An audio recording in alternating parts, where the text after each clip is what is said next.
آمد مصطفیٰ سے یثرب بنا مدینہ، انسان کو ملا انسانیت کا کرینہ، پیارے نبی کی مدنی زندگی۔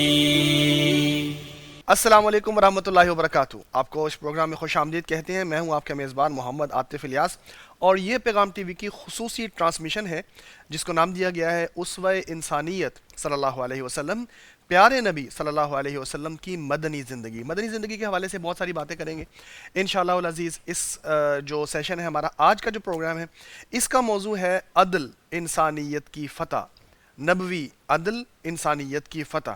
تو عدل کے حوالے سے بات کریں گے، اور نبی پاک صلی اللہ علیہ وسلم کے عدل کے حوالے سے کیسے نبی پاک صلی اللہ علیہ وسلم ایسے معاشرے میں آئے تھے جہاں ظلم و ستم رائج تھا، اور جس کی لاٹھی اس کی بھینس والا جو طریقہ ہے وہی چل رہا تھا، اور نبی پاک صلی اللہ علیہ وسلم کے آنے کے بعد وہی معاشرہ کیسا معاشرہ بن گیا، اس کے اندر آپ صلی اللہ علیہ وسلم نے کیسے رحم کو رائج کیا اور کیسے عدل کو رائج کیا۔ یاد رکھیے گا، کبھی معاشرہ وسائل کی کمی سے تباہ نہیں ہوتا، بلکہ معاشرے کی تباہی کی اصل وجہ عدل کا خاتمہ ہوتا ہے۔ جب عدل و انصاف ختم ہو جاتا ہے تو معاشرے تباہی کی طرف چل پڑتے ہیں۔ ایسا ہی معاشرہ تھا جس میں نبی پاک صلی اللہ علیہ وسلم تشریف لائے تھے، جس میں لوگ ایک دوسروں پر ظلم کرتے تھے، ایک دوسروں کا مال ناجائز طریقوں سے کھانے کی کوشش کرتے تھے۔ جو پاورفل ہوتا تھا اس کے لیے قانون بھی بدل جاتا تھا۔ بدقسمتی سے آج بھی ہم مختلف علاقوں میں دنیا کے یہ دیکھتے ہیں کہ کہیں ہمیں یہی قوانین رائج نظر آتے ہیں کہ پاورفل کے لیے کوئی قانون نہیں ہوتا، یا وہ قانون سے بالادست کہیں کہیں سمجھا جاتا ہے۔ نبی پاک صلی اللہ علیہ وسلم نے ان کا علاج کیسے کیا، کون سی چیزیں تھیں جن کو راسخ کیا دلوں میں، اور جن کی بنیاد پہ لوگ ایک دوسرے کے ساتھ عدل کرنے لگے۔ میں اپنے پروگرام کو باقاعدہ آغاز کرنے سے پہلے اپنے مہمانوں کا تعارف آپ کے ساتھ کراتا چلوں۔ ہمارے ساتھ آج موجود ہیں قاری احمد عزیزی صاحب، جو خوش الحان قاری قرآن ہیں، اور پروگرام کے آغاز میں ہمیں بہترین اور مسحور کن آواز میں تلاوت کلام پاک سنائیں گے انشاءاللہ۔ السلام علیکم ورحمۃ اللہ وبرکاتہ۔ جی وعلیکم السلام ورحمۃ قاری اللہ۔ صاحب خیریت سے ہیں؟ خیریت ہے۔ اسی طرح ہمارے ساتھ موجود ہیں آج اس پروگرام میں، ہماری خوش قسمتی ہے فضیلت الشیخ قاری شفیق الرحمان علوی صاحب۔ آپ معروف خطیب اور اسلامک اسکالر ہیں، نامور خطیب ہیں، مصنف اور علوم اسلامیہ کے جلیل القدر اسکالر ہیں۔ آپ سیرت النبی صلی اللہ علیہ وسلم کے اخلاقی اور تمدنی اور قضائی پہلوؤں کو بخوبی ان پر نظر رکھتے ہیں، اور انسانی حقوق کے تحفظ کے لیے رحمت للعالمین صلی اللہ علیہ وسلم اور اصلاح اور عدل کے اجتماعی موضوعات پر دل نشیں انداز اور بہترین گہری بصیرت رکھتے ہیں۔ ہم آپ کو بھی خوش آمدید کہتے ہیں۔ السلام علیکم ورحمۃ اللہ وبرکاتہ۔ السلام ورحمۃ اللہ وبرکاتہ۔ اہلاً وسہلاً ومرحباً۔ جزاکم اللہ خیر، بارک اللہ۔ اسی طرح ہمارے ساتھ وہ شخصیت بھی موجود ہیں جو آپ بہت زیادہ ماشاءاللہ ان کے ساتھ محبت بھی کرتے ہیں، ان کو روز ٹی وی پہ دیکھتے بھی ہیں، ان سے سوالات بھی پوچھتے ہیں۔ میری مراد ہیں فضیلت الشیخ ڈاکٹر مولانا مفتی محمد اجمل بھٹی صاحب۔ آپ فاضل مدینہ یونیورسٹی ہیں، جید عالم دین ہیں، ممتاز مفتی ہیں، پیغام ٹی وی کے جید اور چیف اسکالر ہیں، مدینہ یونیورسٹی کے فاضل بھی ہیں۔ آپ فقہ اسلامی، نظام قضاء اور سیرت النبی صلی اللہ علیہ وسلم کے عصری اور ریاستی عدالتی نظام پر عمیق نظر رکھتے ہیں، اور میڈیا پر فکری مباحث کی تفہیم کا وسیع تجربہ رکھتے ہیں۔ ڈاکٹر صاحب، مفتی صاحب، آپ کو خوش آمدید کہتے ہیں۔ السلام علیکم۔ جزاک اللہ خیر۔ وعلیکم السلام ورحمۃ اللہ۔ آج پھر سے آپ کو خوش آمدید جی۔ جزاک اللہ خیر، بارک اللہ۔ ناظرین، بلا تاخیر آپ اپنے پروگرام کو آگے لے کے چلتے ہیں۔ میں آپ کو یاد دلاتا چلوں، آج ہمارا موضوع ہے عدل۔ نبی پاک صلی اللہ علیہ وسلم کی سیرت مبارکہ میں، مدنی زندگی میں عدل کو کیسے رائج کیا گیا۔ اسی حوالے سے اگر آپ ہم سے بات چیت کرنا چاہیں تو آپ ہمیں ٹول فری نمبر پر، UN نمبر پر کال بھی کر سکتے ہیں۔ میں آؤں گا اپنے قاری صاحب کی طرف۔ قاری صاحب پلیز شروع کیجیے گا، باقاعدہ آغاز کیجیے گا کلام پاک سے۔ اعوذ باللہ من الشیطان الرجیم،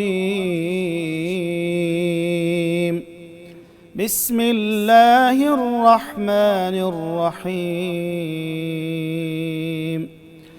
ان اللہ یأمرکم ان تؤدوا الامانات الى اہلها وَإِذَا حَكَمْتُمْ بَيْنَ النَّاسِ أَن تَحْكُمُوا بِالْعَدْلِ إِنَّ اللَّهَ نِعِمَّا يَعِظُكُمْ بِهِ إن الله كان سميعا بصيرا يا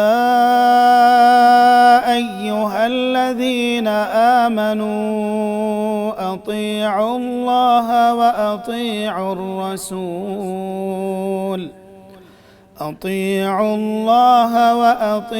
الرسول وأولي الأمر منكم فإن تنازعتم في شيء فردوه إلى الله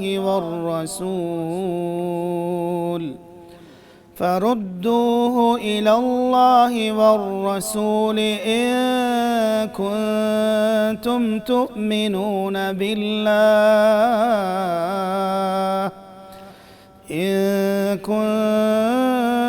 تؤمنون بالله واليوم الآخر ذلك خير وأحسن تأويلا صدق الله العظيم.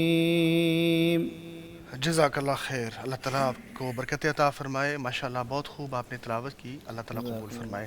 بٹی صاحب فرمائیے گا, خلاصہ پیش کیجیے گا. بسم اللہ الرحمن الرحیم. الحمدللہ رب العالمین والصلاة والسلام علی اشرف الانبیاء والمرسلین اما بعد. ڈاکٹر صاحب, محترم قاری صاحب نے سورہ نساء کی 2 آیات تلاوت فرمائی ہیں. پہلی آیت میں اللہ رب العزت نے ہم تمام مومنوں کو حکم دیا ہے کہ امانتیں ان کے مالکوں کو پہنچا دو, جس کا حق ہے اس کو دے دو. ایک تو مادی مانتے ہیں کہ جو آپ کو پاس کسی نے امانت رکھوائی تھی اس کو پوری ایمانداری حفاظت کے ساتھ اس تک دے دو. اور دوسری مناسب کی ایمانداری بھی ہے کہ ہر شعبے میں اس کا اہل بندہ ہی متعین کرو. اور اللہ کے نبی صلی اللہ علیہ وسلم کے ہم آج عدل و انصاف کی بات کر رہے ہیں, تو اللہ کے نبی صلی اللہ علیہ وسلم کا یہ بھی فرمان ہے اذا وسد الامر الى غیر اہلہ فانتظر الساعہ. جب غیر اہل نا اہل لوگوں کو عہدے اور مناصب دیے جائیں گے تو پھر قیامت کا انتظار کریں. جیسا کہ آج ہم دیکھ رہے ہیں کہ عدل و انصاف کے منابر پر وہ لوگ بیٹھے ہیں کہ اللہ المستعان, اسی وجہ سے ظلم و ستم فل ترقی کر رہا ہے. اور عدل و انصاف میں ہم دنیا میں 124 یا 36 نمبر پر ہیں. اللہ المستعان. تو نااہل لوگوں کو مناسب دینے کا یہ انجام ہے. تو اللہ رب العزت ہمیں حکم دے رہا ہے کہ مناسب بھی ان کے اہل لوگوں کو دو, یہ امانت ہے. تو مانتے ان کے اصل لوگوں کو دے دو. اور پھر اس کے بعد اللہ رب العزت نے فرمایا کہ تمہیں یہ خوبصورت نصیحت کی جا رہی ہے کہ امانتیں اہل لوگوں کو دو, اور اس کے بعد پھر اللہ اور اس کے رسول اور اپنے حکمرانوں کی اطاعت کا حکم بھی دیا کہ اپنے اللہ کی اطاعت کرو, اپنے اللہ کے رسول کی اطاعت کرو, اپنے امراء کی اطاعت کرو. اور اگر تمہارا کسی بات میں اختلاف ہو جائے تو فیصلے کے لیے اللہ اور اس کے رسول کے پاس آ جاؤ. اور منافقین کا حال اگلی آیات میں جو قاری صاحب نے تلاوت نہیں کی اس میں یہ بیان کیا گیا ہے کہ وہ جب دیکھتے تھے کہ یہ فیصلہ میرے حق میں ہوگا تو اللہ کے رسول صلی اللہ علیہ وسلم کے پاس آتے تھے, اور اگر ان کو ڈر ہوتا کہ یہ فیصلہ میرے خلاف چلا جانا تو پھر وہ ادھر ادھر کے سردار ڈھونڈتے پھرتے تھے. تو اللہ تعالیٰ نے ان کو بھی ڈانٹا ہے کہ مسلمان کہلاتے ہو, اگرچہ نام کے مسلمان ہو, تو پھر اپنے فیصلے اللہ اور اس کے رسول سے ہی کرواؤ. یعنی آج ہمیں اپنی عدلیہ کو بھی قرآن و سنت پر ہی قائم کرنا چاہیے. تو عدالتی فیصلے ہوں, پنچایتی فیصلے ہوں, خاندانی فیصلے ہوں, برادری کے فیصلے ہوں, جو بھی ہوں وہ قرآن و سنت کے مطابق عدل و انصاف کے ساتھ کرنے کی تعلیم ان آیات میں دی گئی. ٹھیک. اچھا محترم بٹی صاحب, یہ بتائیے گا کہ قرآن کریم تو عدل کی تلقین ہی کرتا ہے, اور دیکھیے کہ آج ہمیں قانون کی کتابیں بہت ملتی ہیں اور عدالتیں بھی ہمیں قائم نظر آتی ہیں, لیکن انصاف پھر بھی ہمیں نظر نہیں آتا. یعنی عدالتیں کیونکہ انصاف کرنے والے موجود نہیں. اچھا یہ بتائیے کہ مدینہ میں جو عدل کی ریاست قائم کی تھی وہ کس بنیاد پر تھی؟ یعنی قانون صرف خوف تھا یا کچھ اور بھی پہلو اس کے اندر موجود تھے؟ دیکھیں, خوف ہونا ایک جز ہے اس کا, لیکن اللہ کے نبی صلی اللہ علیہ وسلم نے مدینہ منورہ میں جو عدل و انصاف قائم کیا ہے اس کی ایک خوبصورت اور سب سے بنیادی صفت یہ تھی کہ انصاف سب کے لیے ہے, بغیر امتیاز کے، بغیر کسی تفریق کے، چھوٹا ہو بڑا ہو، امیر ہو غریب ہو، قبیلے کا سردار ہے یا اس کا غلام ہے، سب کو عدل ملے گا، صحیح، سب کو انصاف ملے گا اور فوری ملے گا، دیر بھی نہیں۔ دیر کتنی ہے؟ 50 سال کے بعد فیصلے ہو رہے ہیں، تب تک تو لوگ قبروں میں پہنچ قبروں میں پہنچ گئے، یعنی مرنے کے بعد اس کو انصاف مل رہا ہے۔ ہماری عدالتوں میں 25 سال بندہ قید میں رہ کر جب اس کو بے گناہ ثابت کیا جاتا ہے اس وقت تک وہ فوت بھی ہو چکا ہوتا ہے۔ یہ انصاف نہیں، یہ تو ظلم ہے۔ تو اللہ کے نبی صلی اللہ علیہ وسلم کو جو عدل و انصاف کی عدالتیں قائم کی ہیں، اس عدل میں ایک تو فوری ہے کہ انصاف فوری ہونا چاہیے، صحیح، تاخیر نہیں، دوسرا بلا تفریق ہے، اور تیسری اس کی خوبصورت شکل یہ ہے کہ وہ عدل نظر بھی آئے، وہ گمنام نہیں ہونا چاہیے، اندھیرے میں نہیں، سب کے سامنے۔ اللہ رب العزت کیا فرماتے ہیں جی، کہ الزانیۃ والزانی فاجلدوا کل واحد منہما 100 جلدہ، کہ بدکار مرد اور عورت کو 100 کوڑے لگاؤ۔ ٹھیک ہے، کوڑے لگانے کے ساتھ ساتھ آگے ایک حکم اور بھی ہے کہ وَلَا تَأْخُذْكُمْ بِهِمَا رَأْفَةٌ فِي دِينِ اللَّهِ، صحیح، اللہ کی حدود کو قائم کرتے ہوئے ترس نہیں کھاؤ، مجرم ہے تو اس کو پکڑو، یعنی اس کو سزا دینی چاہیے، سزا اس دینی پر ترس چاہیے۔ نہیں کھانا۔ ہمارے ہاں مجرم وکٹری کا نشانہ بناتے ہوئے عدالتوں سے باہر آ رہے ہیں۔ ابھی ایک عدالتی فیصلہ آیا جس میں مجرموں کو 5 مرتبہ سزائے موت سنائی گئی ہے۔ انہوں نے 9 بندوں کو بے دردی سے قتل کیا تھا، اور عدالت نے بالآخر کئی سالوں کے تاخیر کے بعد ان کو سزا سنائی دی، لیکن ان کو پتا ہے کہ ہم اس عدالت میں مجرم قرار پائیں اگلی عدالت سے چھوٹ جائیں گے، اس لیے وہ بڑے فخر سے وکٹری کا نشان بناتے ہوئے ہنستے ہوئے باہر آ رہے ہیں۔ تو یہ انصاف نہیں ہے، یہ ظلم ہے۔ جو اللہ کے نبی صلی اللہ علیہ وسلم نے انصاف قائم کیا اس میں ایک تو یہ تھا کہ ترس نہیں کھانا مجرم پر، ٹھیک ہے، وَلْيَشْهَدْ عَذَابَهُمَا طَائِفَةٌ مِّنَ الْمُؤْمِنِينَ، یعنی سب کے سامنے ہو، سب کے سامنے ہو، خفیہ کمروں میں انصاف نہیں ہوتا۔ اور اللہ کے نبی صلی اللہ علیہ وسلم نے فوری بھی کیا ہے، بلا تفریق بھی کیا ہے، اور وہ انصاف جو نظر بھی آئے، اس کی مثال دے دیتا ہوں۔ ہاں جی، اللہ کے نبی صلی اللہ علیہ وسلم نے دیکھا کہ ایک صحابی ہے ابو مسعود رضی اللہ عنہ، ایک غریب اپنے غلام کو مار رہے ہیں، پیٹ رہے ہیں۔ جی، اب انصاف اس غریب آدمی ہے، کوئی غلطی ہو ہی جاتی ہے تو غلطی سے درگزر کرنا چاہیے۔ آپ نے فرمایا تھا 70 بار بھی درگزر کرنا پڑے ایک دن میں تو اپنے غلام کو، اپنے خادم کو معاف کر دو۔ اب ابو مسعود بری طرح پیٹ رہے ہیں، کہتے ہیں اس طرح میں زور زور سے پیٹ رہا تھا کہ مجھے پیچھے سے کسی نے جا کر کہا اعلم ابا مسعود للہ اقدر علیک منک علیہ، تو کیا سمجھتا ہے کہ میرا غلام ہے، مجھے کون روکے گا؟ تو تجھ سے کہیں تیرا اللہ تجھ پر قدرت رکھتا ہے۔ تو کہتے ہیں مجھے ہوش ہی نہیں تھی مارنے میں، اتنا میں مگن تھا، ایک دم میں نے مڑ کے دیکھا تو اللہ کے رسول صلی اللہ علیہ وسلم کھڑے تھے اور مجھے نصیحت فرما رہے تھے۔ کہتے میرے ہاتھ سے کوڑا گر گیا، ڈنڈا گر گیا، میں نے کہا اللہ کے نبی میں معافی چاہتا ہوں، میں اللہ سے توبہ کرنا چاہتا ہوں، مجھے فوری بتائیں کہ میں کیا کروں؟ آپ نے فرمایا اس کو آزاد کر دو، اگر اس کو آزاد نہیں کرو گے تو جہنم کی آگ تمہارے لیے تیار ہے۔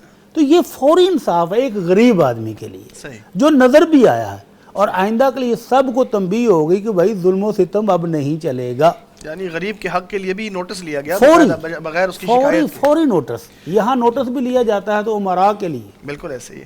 الوی صاحب ہمارے ساتھ الوی صاحب موجود ہیں، میں چاہوں گا وہ بھی ہمارے ساتھ شامل ہوں۔ الوی صاحب ایک ایلیمنٹ تو یہ ہے کہ سزائیں ہیں، سب کے لیے برابری ہے، لیکن یہ فرمائیے کہ اسلامی عدل جو ہے اس کی اصل پہچان کیا صرف سزا ہی ہے، یا اس کے اندر کوئی رحم والا پہلو ہے، اصلاح والا پہلو ہے، انسانی وقار کا بھی اس کے اندر خیال کیا گیا؟ فرمائیے گا۔ بسم اللہ الرحمن الرحیم، الحمدللہ رب العالمین، والصلاة والسلام علی سید الانبیاء والمرسلین نبینا محمد وعلی آلہ واصحابہ واہل بیتہ اجمعین۔ سب سے پہلے تو میں پیغام ٹی وی کے اس پروگرام پہ جو سیرت نبوی صلی اللہ علیہ وسلم کے حوالے سے آپ کی سیریز چل رہی ہیں، آپ کو مبارکباد پیش کرتا ہوں۔ جزاک اللہ خیر۔ اللہ تعالیٰ اس کے ذریعے تمام ناظرین کو نبی صلی اللہ علیہ وسلم کے اسوہ حسنہ کو اپنانے کی توفیق عطا فرمائے اور آپ کی جہود کو قبول فرمائے۔ آمین۔ دیکھیں جی، اسلام دین رحمت ہے، جی، اور عدل و انصاف بھی یہ رحمت ہی کے لیے ہے۔ ٹھیک، دیکھیں جس طرح محترم شیخ صاحب فرما رہے تھے کہ اگر انصاف نہیں ہوگا تو معاشرے کے اندر بد اعتمادی، انارکی پھیلے گی، مایوسی پھیلے گی، اعتماد اٹھے گا ایک دوسرے سے، اداروں سے اعتماد اٹھ جائے گا. تو یہ رحمت ہے انصاف بھی. جیسے قرآن مجید میں ہے نا کہ وَلَكُمْ فِي الْقِصَاصِ حَيَاتٌ يَا أُولِي الْأَلْبَابِ. صحیح، یہ پوشیدہ پہلو ہے جو عام طور پہ نظر نہیں آتا. کہ اے عقل مندو، تمہارے لیے قصاص میں تو حقیقی زندگی ہے کہ تمہیں بظاہر ایک جان جو ہے جان کے بدلے جان قتل ہوتی نظر آ رہی ہے، لیکن یہ دوسرے لوگوں کے لیے رحمت کا ذریعہ ہے کہ لوگ اس جرم سے بچ جائیں گے. صحیح. یہ قرآن مجید نے ایسی تعبیر کی ہے کہ اس سے پہلے یہ لفظ تھا القتل انفى للقتل، قتل کی کو روکنے والا، نفی کرنے والا. تو اس میں وہ چیز نہیں تھی جو آپ پوچھنا چاہ رہے ہیں، وہ اس میں ہے کہ وَلَكُمْ فِي الْقِصَاصِ حَيَاتٌ يَا أُولِي الْأَلْبَابِ. دوسرا یہ ہے کہ یہ عدل اس معاملے میں، اس پہلو میں جو آپ نے سوال کیا ہے کہ قصاص وغیرہ میں، تو یہ محض انتقام نہیں ہے. صحیح. کہ انتقام کا جذبہ ہے، نہیں، ایسا نہیں ہے. بلکہ اگر کسی کو معاف کرنا وہ زیادہ بہتر ہو. بعض اوقات مجرم ایسے ہوتے ہیں جن کو معاف کر دینے سے جرم بڑھتا ہے، مجرم کو اور زیادہ اس کو جرت ملتی ہے، ہلہ شیری ملتی ہے مجرموں کو. تو اگر ایسی صورت نہ ہو تو پھر تو دین نے ہمیں یہ تعلیم دی ہے، جیسے جہاں یہ کہا ہے کتب علیکم القصاص فی القتلى، کہ تمہارے اوپر قصاص مقتولوں کے معاملے میں فرض کر دیا گیا ہے. اب یہاں ایک طرف یہ ہے کہ فرض ہے، اور اس کی شکل یہ بتائی جو جاہلی دور میں غلط تھی کہ اس میں تفریق تھی، جیسے شیخ صاحب فرما رہے تھے کہ معاشرے میں تفریق تھی، امتیاز اور برتری کا تصور تھا، برتری اور کہتری کا. تو الحر بالحر، کہ اگر آزاد نے قتل کیا ہے کسی کو تو اس کے بدلے میں وہی آزاد مارا جائے گا، کوئی اور نہیں مارا جائے گا. کوئی یعنی اگر کوئی عزیز زیادہ ہو تو وہ کہیں کہ نہیں ہم جو ہے وہ 2 ماریں گے 3 نہیں، اسی کو مارا جائے گا. والعبد بالعبد، اگر غلام نے قتل کیا ہے تو پھر اس کے بدلے میں اس غلام کو ہی مارا جائے گا. والانثى بالانثى، یعنی جو بھی قاتل ہے نا اسی کو بدلے میں مارا جائے گا. اور آگے جو کہا گیا، جو آپ نے پوچھا ہے، کہا گیا کہ یہ تو فرض ہے، لیکن فمن عفی له من اخیہ شیء فاتباع بالمعروف واداء الیہ باحسان، کہ جس انسان کو اس کے بھائی کی طرف سے کچھ معافی مل جائے، جس انسان کو، یہ کون ہے؟ یہ قاتل ہے. اس کے بھائی کی طرف سے یہ کون ہے؟ یہ مقتول کا وارث ہے، ولی ہے، جو قصاص کا حق رکھتا ہے. تو فرمایا اگر اس کو کچھ معافی مل جائے. اب یہاں کچھ کا مطلب یہ ہے کہ گویا وہ جان تو اس نے معاف کر دی، لیکن دیت کا وہ مطالبہ کر رہا ہے، پوری دیت کا یا کچھ دیت کا. فاتباع بالمعروف، تو اس معاف کرنے والے کا بھی تقاضا اخلاقی یہی ہے کہ وہ اچھے طریقے سے پھر اپنے دیت کا حق کا مطالبہ کرے. واداء الیہ باحسان، اور اس کا یہ فرض ہے قاتل کا کہ وہ اس کا حق اس کو دے اچھے طریقے سے اور ٹال مٹول نہ کرے. اور آگے کیا ہے؟ ذالک تخفیف من ربکم ورحمہ، یہ تمہاری رب کی طرف سے بہت ہی آسانی اور مہربانی کا پہلو رکھا گیا ہے. ٹھیک ہے. تو اسی طرح ایک اور مقام پہ ہے سورہ المائدہ میں، جہاں اللہ تعالیٰ نے زخموں کا، جروح کا جو ہے وہ ذکر کیا کہ ان النفس بالنفس والعین بالعین، آنکھ پھوڑی ہے کسی نے تو آنکھ پھوڑی جائے، دانت توڑا ہے کسی نے دانت توڑا جائے. والجروح قصاص، اور آگے فمن تصدق به فهو کفارۃ اللہ. صحیح. اگر کسی نے یہ صدقہ کر دیا، یعنی اپنا حق معاف کر دیا، تو یہ اس کے لیے کفارہ ہے. لفظ کتنا خوبصورت ہے کہ اپنے حق کا صدقہ کر دینا. تو یہ گویا اس کی صدقہ ہے اس کا. تو کفارہ اس کی وضاحت نبی علیہ الصلوۃ نے فرمائی ہے. حضرت عبادہ بن صامت رضی اللہ عنہ سے حدیث کے راوی ہیں، مسند احمد میں بھی ہے، کہ آپ نے فرمایا کہ جس انسان کو کوئی تکلیف پہنچتی ہے، تکلیف پہنچانے والا تکلیف پہنچاتا ہے اور یہ مظلوم ہے، تو اس کو جتنی تکلیف پہنچی ہے اس کے جسم میں، اس کا دانت ٹوٹا، اس کو کوئی زخم لگا، تو اس نے اس زیادتی کرنے والے کو معاف کر دیا اللہ کی رضا کے لیے. اللہ کریم جتنا اس نے معاف کیا ہے اتنا ہی اللہ کریم اس کے نامہ اعمال میں اجر بھی لکھ دیں گے اور اتنی اس کے گناہ معاف فرما دیں گے. ٹھیک. علوی صاحب آپ کی طرف دوبارہ واپس آتے ہیں. ہمارے ساتھ جو ہمارے گیسٹ ہیں انہوں نے ہمیں جوائن کیا ہے. ہمارے ساتھ موجود ہیں ڈاکٹر حافظ عزیز الرحمان صاحب. آپ چیئرمین ہیں IPO پاکستان اور ماہر قانون ہیں. آپ ممتاز قانون دان ہیں، ایڈوکیٹ ہائی کورٹ ہیں، استاد قانون ہیں. آپ تقابلی قانون، کمپیریٹیو جیرسپونڈنس پہ بھی، دستوری اور فوجداری قانون اور اسلامی نظام عدل کے سسٹم پر عملی اطلاق کے ماہر بھی ہیں. ہم آپ کو خوش آمدید کہتے ہیں اپنے پروگرام میں. السلام علیکم ورحمۃ اللہ وبرکاتہ. وعلیکم السلام ورحمۃ اللہ وبرکاتہ. ڈاکٹر صاحب آپ خیریت سے ہیں؟ ماشاءاللہ. جی اللہ کا بہت شکر الحمدللہ. آپ کو اپنے پروگرام میں ہم خوش آمدید کہتے ہیں.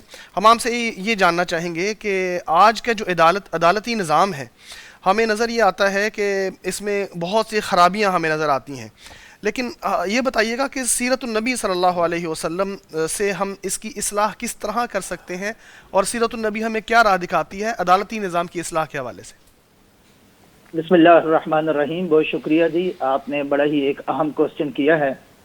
پاکستان میں اس وقت جو ہم جملہ گورننس کی سطح پر جو خرابیاں اور پیچیدگیاں ہیں ان میں نظام عدل کی جو ایک خرابی ہے وہ بہت واضح اور ایک بڑی خرابی ہے, جس کی وجہ سے دیگر بہت سی خرابیاں جو ہیں وہ ہمارے نظام میں اور گورننس کے سسٹم میں اصلاح نہ ہونے کی ذمہ دار ہیں.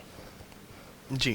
سیرت رسول صلی اللہ علیہ وآلہ وسلم اور آپ صلی اللہ علیہ وآلہ وسلم نے جو نظام عدل اپنایا, اور پھر آپ کے بعد جو خلفائے راشدین اور بعد کے زمانوں میں مسلمان جس ایک نظام عدل کو پریکٹس کرتے رہے ہیں, اس کی خصوصیات تو بہت ساری ہیں, مگر اس میں ایک چیز بڑی واضح ہے جو آج کے دور کی مناسبت سے, اور اگر ہم پاکستان میں اپنے نظام انصاف کی اصلاح کی بات کرنا چاہتے ہیں تو وہ فوری طور پر اس کا اطلاق ہونا چاہیے, اور وہ ہے کہ انصاف میں جو ایک غیر ضروری تاخیر اور ٹیکنیکل بنیادوں پر اور ضابطہ کاری کی بنیاد پر اور قوانین کے اندر اتنی تفصیل سے ضابطے لکھ دیے گئے, اور یہ کسی زمانے میں اچھی نیت سے لکھے گئے تاکہ اس کے نتیجے میں من مانی اور ڈسکریشن کو کم کیا جائے, مگر نتائج یہ نکلی کہ غالباً ڈسکریشن تو کم نہیں ہو سکی, کرپشن بھی کم نہیں ہو سکی, شفافیت بھی نظام میں نہیں آ سکی, مگر اس کے نتیجے میں یہ تمام ضابطے بذات خود جو ہے اکثر اوقات عدل اور انصاف کی راہ میں رکاوٹ بننے لگ گئے. تو جو آپ صلی اللہ علیہ وآلہ وسلم نے طریقہ اپنایا وہ سادگی پر مبنی اور تاخیر کیے بغیر بلا تاخیر جو مظلوم ہے اس کی داد رسی پر مبنی تھا. اب یہ بات درست ہے کہ اس وقت معاشرہ بہت زیادہ پھیل چکا ہے, آبادی بہت زیادہ پھیل چکی ہے, تو تمام فیصلے فوری طور پر اس طرح جس طرح آپ صلی اللہ علیہ وسلم کے زمانے میں مسجد ہی میں ثالثی کے ذریعے یا حکم دینے کے ذریعے ان معاملات کو حل کر لیا جاتا تھا, اس نہج پر تو شاید ہم پوری طرح نہ جا سکیں, کیونکہ ہماری اپنے اب معاشرے کا ایک چلن بن گیا ہے, ایمانداری, دیانتداری, سچائی, حق گوئی, اب اس طرح اس کا چلن ہمارے یہاں عام نہیں ہے. مگر ایک چیز جو ہمیں کرنے کی ضرورت ہے, جو ہر ممکنہ طریقے سے جو انصاف کی راہ میں جو تاخیر ہے اس کو دور کرنے کی ضرورت ہے. اس کو اگر دور نہ کیا گیا تو نظام انصاف پر جو عدم اطمینان لوگوں کا ہے یہ ایک ایسے نہج اور ایک ایسے مقام پر آپ پہنچے گا کہ یہ پورا نظام انصاف جو ہے یہ ارریلیونٹ ہو کے رہ جائے گا. جی ٹھیک ہے. اچھا یہ فرمائیے گا کہ ایک شخص کے خلاف جھوٹا دعویٰ کر دیا جاتا ہے, اب وہ شخص اپنی برات ظاہر کرنے کے لیے سالوں چکر لگاتا ہے کورٹس کے اور بہت خوار ہوتا ہے, تو کیا ہمارا عدالتی نظام مطلب جو معصوم آدمی ہے, بے گناہ ہے, اس کی بے گناہی ثابت کرنے کے لیے ہی اتنا وقت درکار ہوتا ہے؟ اس میں کیا مسئلہ ہے اور اس کا حل کیا ہے, فرمائیے گا. دیکھیں اس کی بنیادی جڑ جو ہے انگریز نے جو ہمیں قانون دیا تھا یہاں پر, اور یہ جو ایک ساخت اور سٹرکچر ہے یہ سارا اس انگریزی قانون پر ہی مبنی ہے. گو کہ قیام پاکستان کے بعد اس میں ہم نے اس کی اسلامائزیشن کرنے کی خاصی حد تک کوشش بھی کی, مگر اس کے باوجود جو فریم ورک ہے وہ انگریزی قانون پر ہی مبنی ہے. اور یہ عدالتی جو ہمارا نظام ہے اس کو ہم یہ کہتے ہیں یہ ایڈورسیریل نظام ہے, یعنی ایک شخص کیس کرے گا, دوسرا شخص جو ہے وہ اس کا جواب دے گا. عدالت جو ہے وہ ایک مطمئن اور لا تعلق فریق کے طور پہ بیٹھتی ہے, اور وہ دونوں طرف کے جب تک دلائل پوری طرح اور شواہد اور ایویڈنس کو نہ دیکھ لے اس وقت تک وہ کسی نتیجے پہ نہیں پہنچتی. حالانکہ عدالت کے پاس یہ اختیار کسی حد تک موجود بھی ہے اور مزید بھی موجود ہونا چاہیے, اور دنیا کے کئی ممالک میں یہ ہے کہ شروع کے سٹیج پر ہی یہ دیکھ لیا جائے, عدالت از خود تحقیق کرے اور یہ دیکھ لیا جائے کہ اس کیس کے اندر کتنی سچائی کا عنصر موجود ہے. اگر موجود ہو تو اس کیس کو چلانا چاہیے, ورنہ اس کو ابتدائی سے خارج کر دینا چاہیے. ڈاکٹر صاحب شریعت تو ہمیں کہتی ہے کہ جو دعویٰ کرنے والا ہے وہ دلیل لے کے آئے, اور جو انکار کرتا ہے وہ جسٹ قسم کھا دے اور بات ختم ہو سکتی ہے. جی یہ دلیل کو دیکھیں, یہ جو آپ جس بات کی طرف اشارہ کر رہے ہیں کہ البینۃ علی المدعی والیمین علی من انکر, جی یہ اسی کے ہمارے نظام کا بھی دعویٰ ہے کہ ہم یہی کرتے ہیں. کہ اگر اچھا۔ کسی شخص نے دعویٰ کیا ہے تو وہ اپنی دلیل دے گا اور دوسری طرف والا آ کر اس کا انکار کرے گا، اور دلیل دینے والا یا تو اتنی مضبوط دلیل دے دے. اس کو ہم نے پورا ایک ضابطۂ جو سول پروسیجر کوڈ اور پھر فوجداری میں کرمنل پروسیجر کوڈ کو ہم یہی کہتے ہیں کہ یہ اس کے اراؤنڈ گھومتا ہے، مگر حقیقت یہ ہے کہ یہ اس کے اراؤنڈ نہیں گھومتا، اور بات اتنی سادہ نہیں رہتی، اور ضابطوں میں الجھ کر جیسے میں نے پہلے کہا ہے ایک کے اوپر دوسری اور متعدد طرح کی اپلیکیشنز اور تاخیر اور وکلاء کی پریکٹس. میں چونکہ وکیلوں کا استاد ہوں اور پڑھتا پڑھاتا ہوں قانون، وکلاء کی جو پریکٹس ہے کورٹ کچہری میں جو کلچر فروغ پا گیا ہے وہ بھی تاخیر کا ایک بہت بڑی ذمہ داری جو ہے اس پریکٹس پر ہے، بجائے ان قوانین و ضوابط پر جو ہمارے ہاں وکلاء نے اور بدقسمتی سے عدلیہ نے بھی بڑی حد تک اختیار کیے رکھے ہیں. لوگوں کو انصاف دلانے کے لیے اور جلد انصاف دلانے کے لیے کیا تجویز کرتے ہیں آپ کے فوری طور پر پاکستان میں آنا چاہیے؟ دیکھیں اس میں تو ظاہر بات ہے، سب سے پہلے تو ہمیں تفصیلی قوانین کے اندر ریفارمز کی ضرورت ہے. مجھے خوشی ہے کہ ابھی حالیہ دنوں میں ہمارے ایک بڑے معزز سینئر ہمارے مشفق دوست ہیں بیرسٹر ظفر اللہ صاحب، انہیں پنجاب میں ایڈوکیٹ جنرل بنایا گیا، اور انہوں نے بنتے ساتھ ہی وہاں پر جو سول پروسیجر اور کرمنل پروسیجر کے معاملات ہیں ان میں ریفارمز کے لیے ایک اچھی کمیٹیاں بھی تشکیل دی ہیں، اور امید ہے کہ اس قسم کے ریفارمز کے نتیجے میں کچھ سہولت لوگوں کے لیے پیدا ہوگی، اور یہ سہولت جب تک لوگوں کے لیے نہ پیدا ہو تو پاکستان میں امن و امان کی صورتحال بہتر نہیں ہوگی. تو یہ اس کا کوئی ایک سلوشن نہیں ہے جو سادگی پر مبنی بتا دیا جائے. اس پہ عدلیہ کی سطح پر، قوانین کی اصلاح کی سطح پر، اور وکلاء کی پریکٹسز کی سطح پر، اور معاشرے کے عمومی چلن میں بھی جہاں پہ سچائی کو فروغ دینا اور بلا وجہ ایک دوسرے کو تنگ کرنے اور حسد کی بنیاد پر لیٹیگیشن کا جو کلچر ہے اور کیس کرنے کا جو کلچر ہے اس کے خاتمے کی طرف بھی ہمیں جانا پڑے گا. جو ایک بڑا پورا پیکج ہے اس پیکج کو جب تک اختیار نہیں کریں گے تو اس طرف نہیں جا سکیں گے جس طرف آپ اشارہ کر رہے ہیں. ڈاکٹر صاحب آپ کا وقت بھی قیمتی ہے، میں چاہوں گا بس آپ ہمیں یہ بتا دیں کہ آج کے کلچر میں جج ہوں یا وکلاء حضرات ہوں یا کوئی اور افسر ہو، وہ رشوت لیتا ہے اور اس کو تحفے کا نام دیتا ہے یا کسی دوسری قسم کی مراعات ہی لے لیتا ہے، یا سلام دعا چائے پانی یہ ہمارے ہاں بہت معروف الفاظ ہیں. اس حوالے سے کیا فرمائیں گے؟ کیسا کلچر ہمارے معاشرے میں رائج ہو چکا ہے؟ یہ کلچر تو بدقسمتی سے ہے، دینے والوں اور لینے والوں دونوں کو بھی پتہ ہے. لینے والوں کو بڑا واضح طور پہ پتہ ہے کہ دین اسلام میں اس حوالے سے کیا احکامات ہیں. یہ معروف واقعہ ہے کہ رسول اللہ صلی اللہ علیہ وسلم نے ایک صحابی کو صدقات کی وصولی پر جب مامور کیا اور واپسی پر انہوں نے کچھ مال اپنے لیے علیحدہ کر دیا اور باقی انہوں نے بیت المال میں جمع کروانے کی کوشش کی، تو اس وقت آپ صلی اللہ علیہ وسلم نے جو فرمایا تھا وہ ہم سب کو معلوم ہے کہ اگر یہ شخص اپنے گھر بیٹھا رہتا تو پھر اسے یہ تحفے کون دیتا.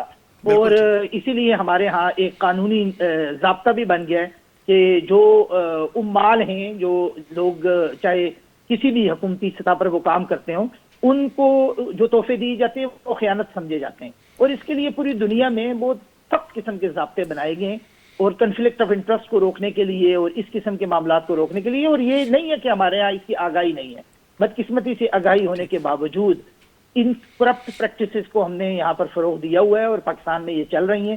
اس کو ختم کرنے کا واحد طریقہ یہی ہے کہ معاشرے کی جب تک عمومی اصلاح نہیں ہوگی تو اس کے نتیجے میں یہ رشوت اور تحفوں کے نام پر رشوت اور اکوموڈیشن کرنا اور یہ ساری چیزیں جو ہیں یہ ختم نہیں ہوں گی بلکہ بڑھتی رہے گی.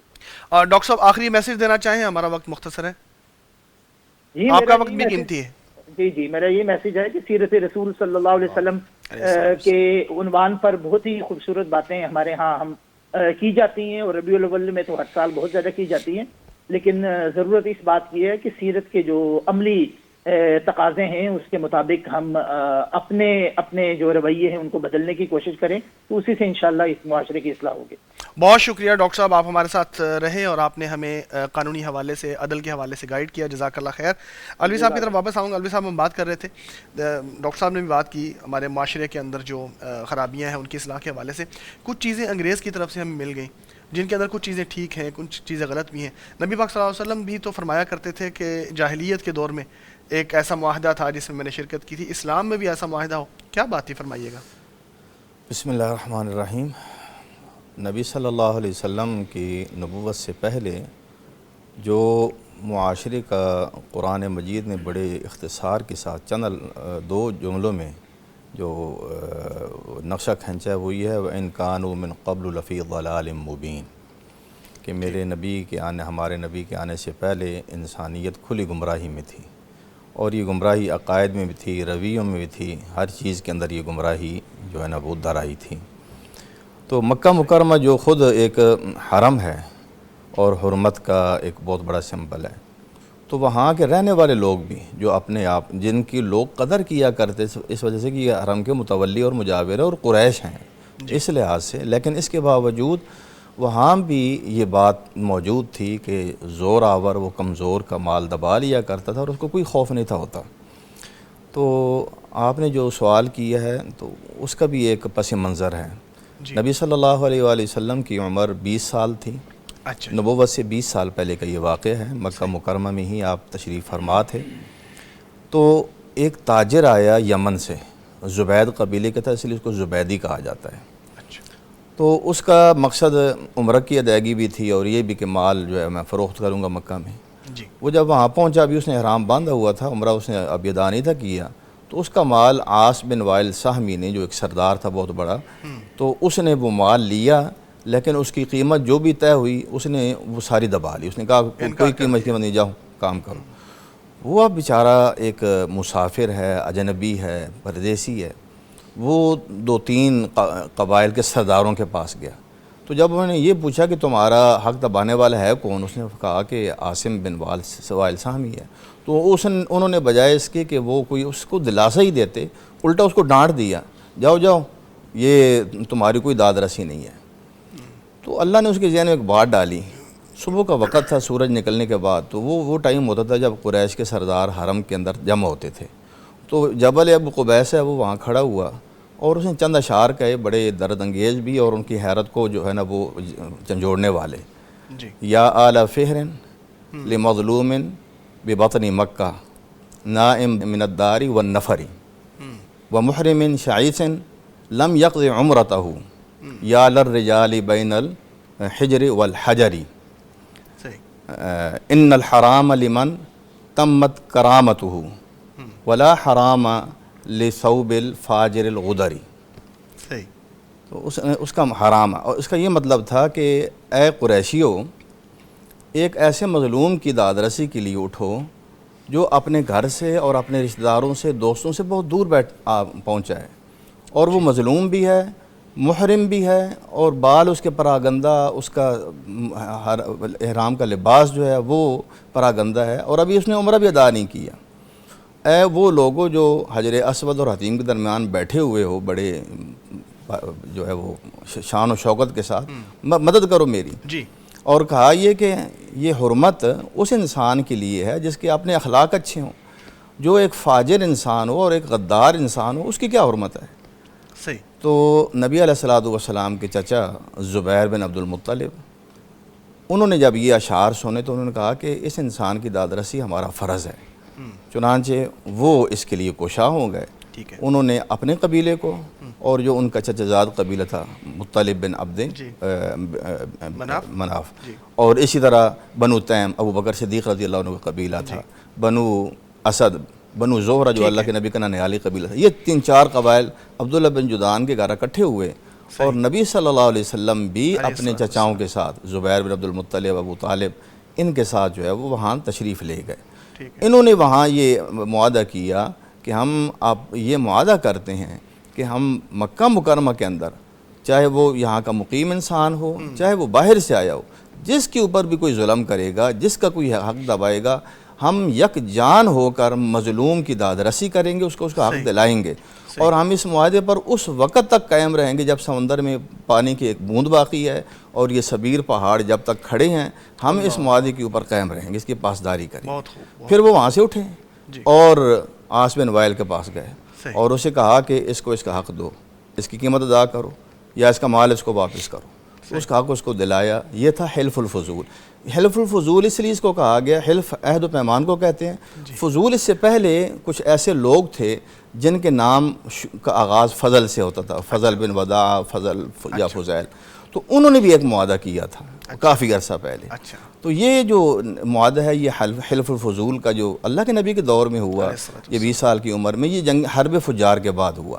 نبی علیہ الصلوۃ والسلام اس معاہدے کے حوالے سے یہ فخر بھی کیا کرتے تھے یعنی اسلام کے دور میں، اور فرماتے تھے کہ میں اپنے چچاؤں کے ساتھ حلف الفضول کے معاہدے میں شامل ہوا تھا، اور وہ مجھے اتنا پسند ہے، وہ اتنا انصافی مبنی یہ معاہدہ تھا کہ اگر آج بھی مجھے اس کے لیے بلایا جائے اس معاہدے کی پاسداری کے لیے تو میں کھڑا ہو جاؤں گا، آج بھی بلایا جائے تو آج بھی اس کے لیے، اور مجھے وہ معاہدہ وہ سرخ اونٹوں سے بھی زیادہ پسند ہے کہ مجھے کوئی وہ دے دے اور کہے اس معاہدے میں شامل نہ ہو تو میں یہ قطعاً نہیں کروں گا۔ صحیح، جزاک اللہ خیر۔ ہمارے ساتھ بٹی صاحب بھی موجود ہیں۔ بٹی صاحب، معاشرے کے اندر جب مساوات ختم ہو جاتی ہے، قانون امیر کے لیے اور غریب کے لیے اور ہوتا ہے، تو معاشرے میں کیا حال ہوتا ہے؟ اس کا حل کیا یہ آپ سے ضرور جانیں گے، لیکن ہم نے لینی چھوٹی سی بریک۔ قاری صاحب آپ کا بہت شکریہ، آپ تشریف لائے ہیں، آپ نے خوبصورت آواز میں تلاوت کی ہے، جزاک اللہ خیر۔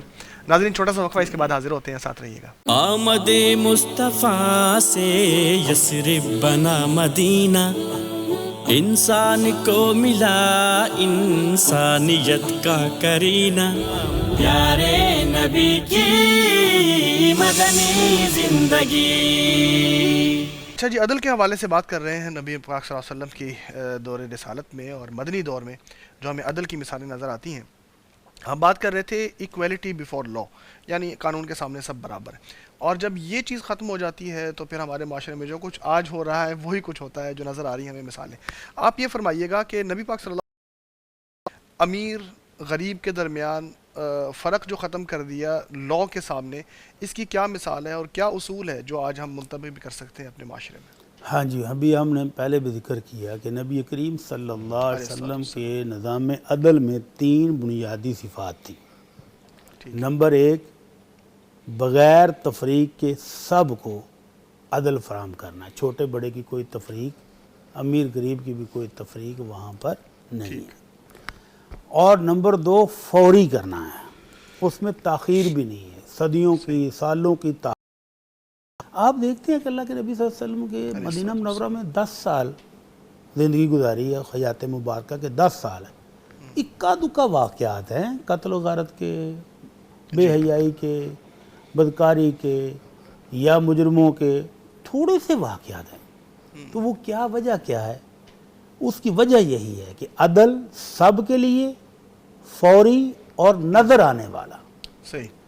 جب ایک مثال اس کے سامنے قائم کر دی جاتی ہے تو باقی سارے لوگ سہم جاتے ہیں، مجرم سہم جاتے ہیں، اور جو مومن تھے وہ عبرت پکڑ لیتے ہیں۔ تو بس معاملہ عدل و انصاف کے ساتھ معاشرہ خوبصورت بن جاتا ہے، پرامن بن جاتا ہے۔ صحیح۔ اور آج ہمارے معاشرے میں عدل نہیں ہے، نہ ہونے کی وجہ سے چاروں طرف افراتفری ہے، قتل و غارت ہے۔ تو جو آپ نے مثال پوچھی کہ امیر غریب کی تفریق ہی اللہ کے نبی نے ختم کر دی، اس تفریق کے خاتمے کی ایک خوبصورت مثال ہے کہ بنو مخزوم کی ایک خاتون جو کہ قریشی ہے، سردار خاتون ہے، اس کی عادت تھی کہ وہ لوگوں سے ادھار چیز لے لیتی، استعمال کی چیزیں لے لیتی اور بعد میں مکر جاتی، میں نے لی نہیں۔ تو اللہ کے نبی صلی اللہ علیہ وسلم نے اس کو بھی چوری شمار کیا کہ لوگوں کی قیمتی چیزیں لیتی ہو اور بعد میں مکر جاتی ہو، تو آپ نے کہا کہ اس کا ہاتھ کاٹ دو۔ اب سردار قبیلے کو فکر ہوئی کہ یہ تو بڑی بے عزتی ہو جائے گی۔ اب انہوں نے سوچا کہ کسی طرح اللہ کے نبی صلی اللہ علیہ وسلم سے کوئی سفارش کرا کے کوئی تھوڑی سی سزا میں تخفیف کرا لی جائے۔ اب سفارش کون کرے؟ اللہ کی حد ہے، عدالتی نظام میں دخل اندازی بھی ممکن نہیں ہے۔ تو مشورہ کرتے ہیں کہ اللہ کے نبی صلی اللہ علیہ وسلم کو اسامہ بن زید رضی اللہ عنہما سے چونکہ بڑی محبت ہے، بڑا پیار ہے آپ کا، آپ کے لاڈلے ہیں، تو حضرت اسامہ سے سفارش کراتے ہیں۔ تو حضرت اسامہ بھی کسی طرح ان کی باتوں میں آ گئے کہ چلو میں کہہ دیتا ہوں اللہ کے نبی صلی اللہ علیہ وسلم سے ایک بار۔ تو حضرت اسامہ نے جا کر گزارش کی اللہ کے نبی، وہ معاملہ تھوڑا صحیح۔ تو آپ نے حضرت اسامہ کو بھی ڈانٹا، اتشفع فی حد من حدود اللہ، اسامہ تم اللہ رب العزت کے نظام عدل میں رکاوٹ بن رہے ہو، اس میں آگے سفارش کر رہے ہو۔ واللہ لو کانت فاطمۃ بنت محمد صلی اللہ علیہ وسلم سرقت لقطعت یدہا، اللہ کی قسم اگر یہ میری اپنی لخت جگر، میری اپنی بیٹی فاطمہ تو زہرا بھی ہوتی تو عدل کا تقاضا یہ تھا کہ میں اس کا بھی ہاتھ کاٹ دیتا۔ اللہ۔ تو اس مثال کے بعد جب اللہ کے نبی صلی اللہ علیہ وسلم نے اپنی بیٹی کو سامنے رکھ کر مثال دے دی ہے، اب کون ہوگا جو آ کر سفارش کرے گا؟ کون آئے گا جو عدالتی معاملات میں دخل اندازی کرے گا؟ اور وہ کون ہوگا جو صرف اپنی دولت کی وجہ سے، اپنے منصب کی وجہ سے، اپنی برادری کی وجہ سے اب جرم کرے گا۔ کی بات کو آگے بڑھاؤں گا، اکثر ایسے آ جاتا ہے، نظر آتا ہے کہ دو فریق ہیں، ایک فریق جو ہے اس کا کسی نہ کسی لحاظ سے کوئی تعلق ہے جج کے ساتھ، حکمران کے ساتھ، تو چاہے اس کا دین وہی ہے یا چاہے وہ اس کے قبیلے کا ہے، رشتہ داری ہے، تو اس معاملے کو دین نے کیسے دیکھا ہے؟ اللہ کے نبی صلی اللہ علیہ وسلم کا نظام عدل تو سب کے لیے برابر ہے۔ یہ تو ہمارے معاشرے میں بدقسمتی سے ہو رہا ہے کہ جو طاقتور ہے، منصب والا ہے، دولت والا ہے یا تعلقات والا ہے، اس کے لیے قوانین اور ہیں اور غریب کے لیے قوانین اور ہیں۔ یہ ادھر نہیں، اللہ کے نبی صلی اللہ علیہ وسلم کے دور میں نہیں تھا۔ حضرت زبیر رضی اللہ تعالی عنہ جی اور ایک انصاری کا جھگڑا آ گیا، ٹھیک ہے، پانی کا جھگڑا ہے۔ اب پانی کا اصول یہ ہے کہ نہر جس طرف سے آ رہی ہو، ابھی آج بھی اس طرح چل رہا ہے کہ نہر جس طرف سے آ رہی ہے، جس کا کھیت پہلے آئے گا پانی پہلے اس کو ملے گا، اور اینڈ والے پر بعد میں ملے گا۔ ظاہر ہے پانی کو پہلے آگے تو نہیں پانی جایا کو روک کے تو پہلے تو نہیں دیا جا سکتا کہ پہلے ادھر جائے اور پھر بعد میں ادھر آئے۔ جی اب ادھر بھی مدینہ منورہ میں بھی ظاہر ہے کہ پہاڑی علاقہ ہے، بارشیں ہوتی ہیں تو پانی نہر میں آتا ہے، تو ایسے جب آ رہا ہے تو جس کا کھیت پہلے ہے وہ پہلے سراب کرے گا، بعد والا بعد میں کرے گا۔ تو انصاری کا کھیت بعد میں تھا، حضرت زبیر کا کھیت پہلے تھا۔ صحیح، اب جھگڑا کیا ہے؟ انصاری کہتا ہے کہ میرے کھیت کو پہلے پانی دے، آپ اپنے کھیت کو بعد میں سراب کریں، پہلے میرے کھیت تک آنے دیں۔ تو اللہ کے نبی صلی اللہ علیہ وسلم نے معروف طریقے سے، جو پہلے رائج تھا مدینہ منورہ میں کہ جس کا کھیت پہلے ہے وہ پہلے پانی دے گا، تو آپ نے معروف طریقے سے فیصلہ فرما دیا کہ زبیر پہلے اپنے کھیت کو سراب کر لو اور باقی پانی اپنے بھائی کے لیے چھوڑ دو۔ ٹھیک، اب انصاری کو یہ فیصلہ پسند نہیں آیا، اچھا، کہنے لگا ان کا نا ابن عمتی کا، اللہ کے نبی یہ آپ کے پھوپھی داد بیٹا ہے نا، آپ کا پھوپھی داد بھائی ہے، اس لیے فیصلہ کیا نا یہ آپ۔ اب آپ بھی ناراض ہو گئے کہ میں نے تو بالکل آپ کے ساتھ صلہ رحمی کی ہے، نرمی والا فیصلہ کیا ہے کہ پانی تھوڑا سا دے کے اپنے کھیت کو باقی چھوڑ دو۔ پورا حق حضرت زبیر کو نہیں دیا، بلکہ اس کو کہا کہ تھوڑا سا اپنا حق اس کو دے دو۔ اب جب اس نے اعتراض کیا تو پھر اللہ کے نبی نے ترازو برابر کر دیا، فرمایا زبیر اپنے کھیت کو سراب کرو حتیٰ کہ دیواروں تک، یعنی اس کی جو جس کو ہم وٹ کہتے ہیں نا پنجابی میں، چار دیواری جو کھیت کی ہے، اس کی دیواروں تک پانی جب پورا ہو جائے، کھیت لبریز ہو جائے، پھر باقی چھوڑو، اپنا پورا حق لے لو، اب تمہیں نرمی کرنے کی ضرورت نہیں۔ تو اللہ کے نبی صلی اللہ علیہ وسلم نے آپ یہ فیصلہ اس لیے نہیں کیا کہ میرا پھوپھی کا بیٹا، بلکہ وہ حق کی بنیاد پر کہ جس کا کھیت پہلے ہے وہ پہلے سراب کرے گا، جس کا بعد میں وہ بعد میں کرے گا۔ اور پہلے والے کا حق کیا ہے کہ وہ اپنے کھیت کو پوری طرح سراب کر لے، بھر لے، کیونکہ بارش پھر کب ہوگی، کب پانی ملے گا، تو وہ پوری طرح بھر لے تو پھر آگے جائے۔ تو پھر اس طرح اللہ کے نبی صلی اللہ علیہ وسلم نے بلا تفریق یہ اس کو احساس بھی نہیں ہونے دیا کہ بھئی یہ فیصلہ قرابت داری کی بنیاد پر نہیں ہے، عدل کی بنیاد پر ہے کہ جس کا کھیت پہلے ہے اس کو پورا حق ہے کہ وہ پانی پہلے لے اور پھر بعد والوں کو دے۔ اچھا، ہم نے اس کے حوالے سے مزید بھی بات کرنی ہے کہ اقلیات کے حقوق کا کیسے تحفظ کیا اسلام نے، لیکن علوی صاحب کی طرف آؤں گا۔ علوی صاحب یہ فرمائیے گا کہ جس اصول کو آج ہم شک کا فائدہ کہتے ہیں، یعنی بینیفٹ آف ڈاؤٹ، کسی چیز میں ڈاؤٹ آ جاتا ہے، قاضی جو ہے وہ سرٹنلی کسی چیز کے بارے میں فیصلہ نہیں کر پا رہا ہوتا کہ 100% یہ فریق جو ہے یہ حق پہ ہے، تو اس کو تھوڑا سا جو ہے نا بینیفٹ دیا جاتا ہے کہ چونکہ ڈاؤٹ آ گیا ہے تو اس کو رعایت کر دی جائے۔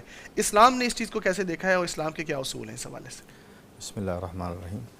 انصاف کا تقاضا بھی یہی ہے، کیونکہ اس میں یہ ہے کہ جب تک جرم یقینی طور پہ ثابت نہ ہو جی، تو ظاہر بات ہے کہ کوئی حد یا نافذ نہیں ہو سکتی یا کسی سے قصاص نہیں لیا جا سکتا، کیونکہ یہ ایک جان کا مسئلہ ہوتا ہے۔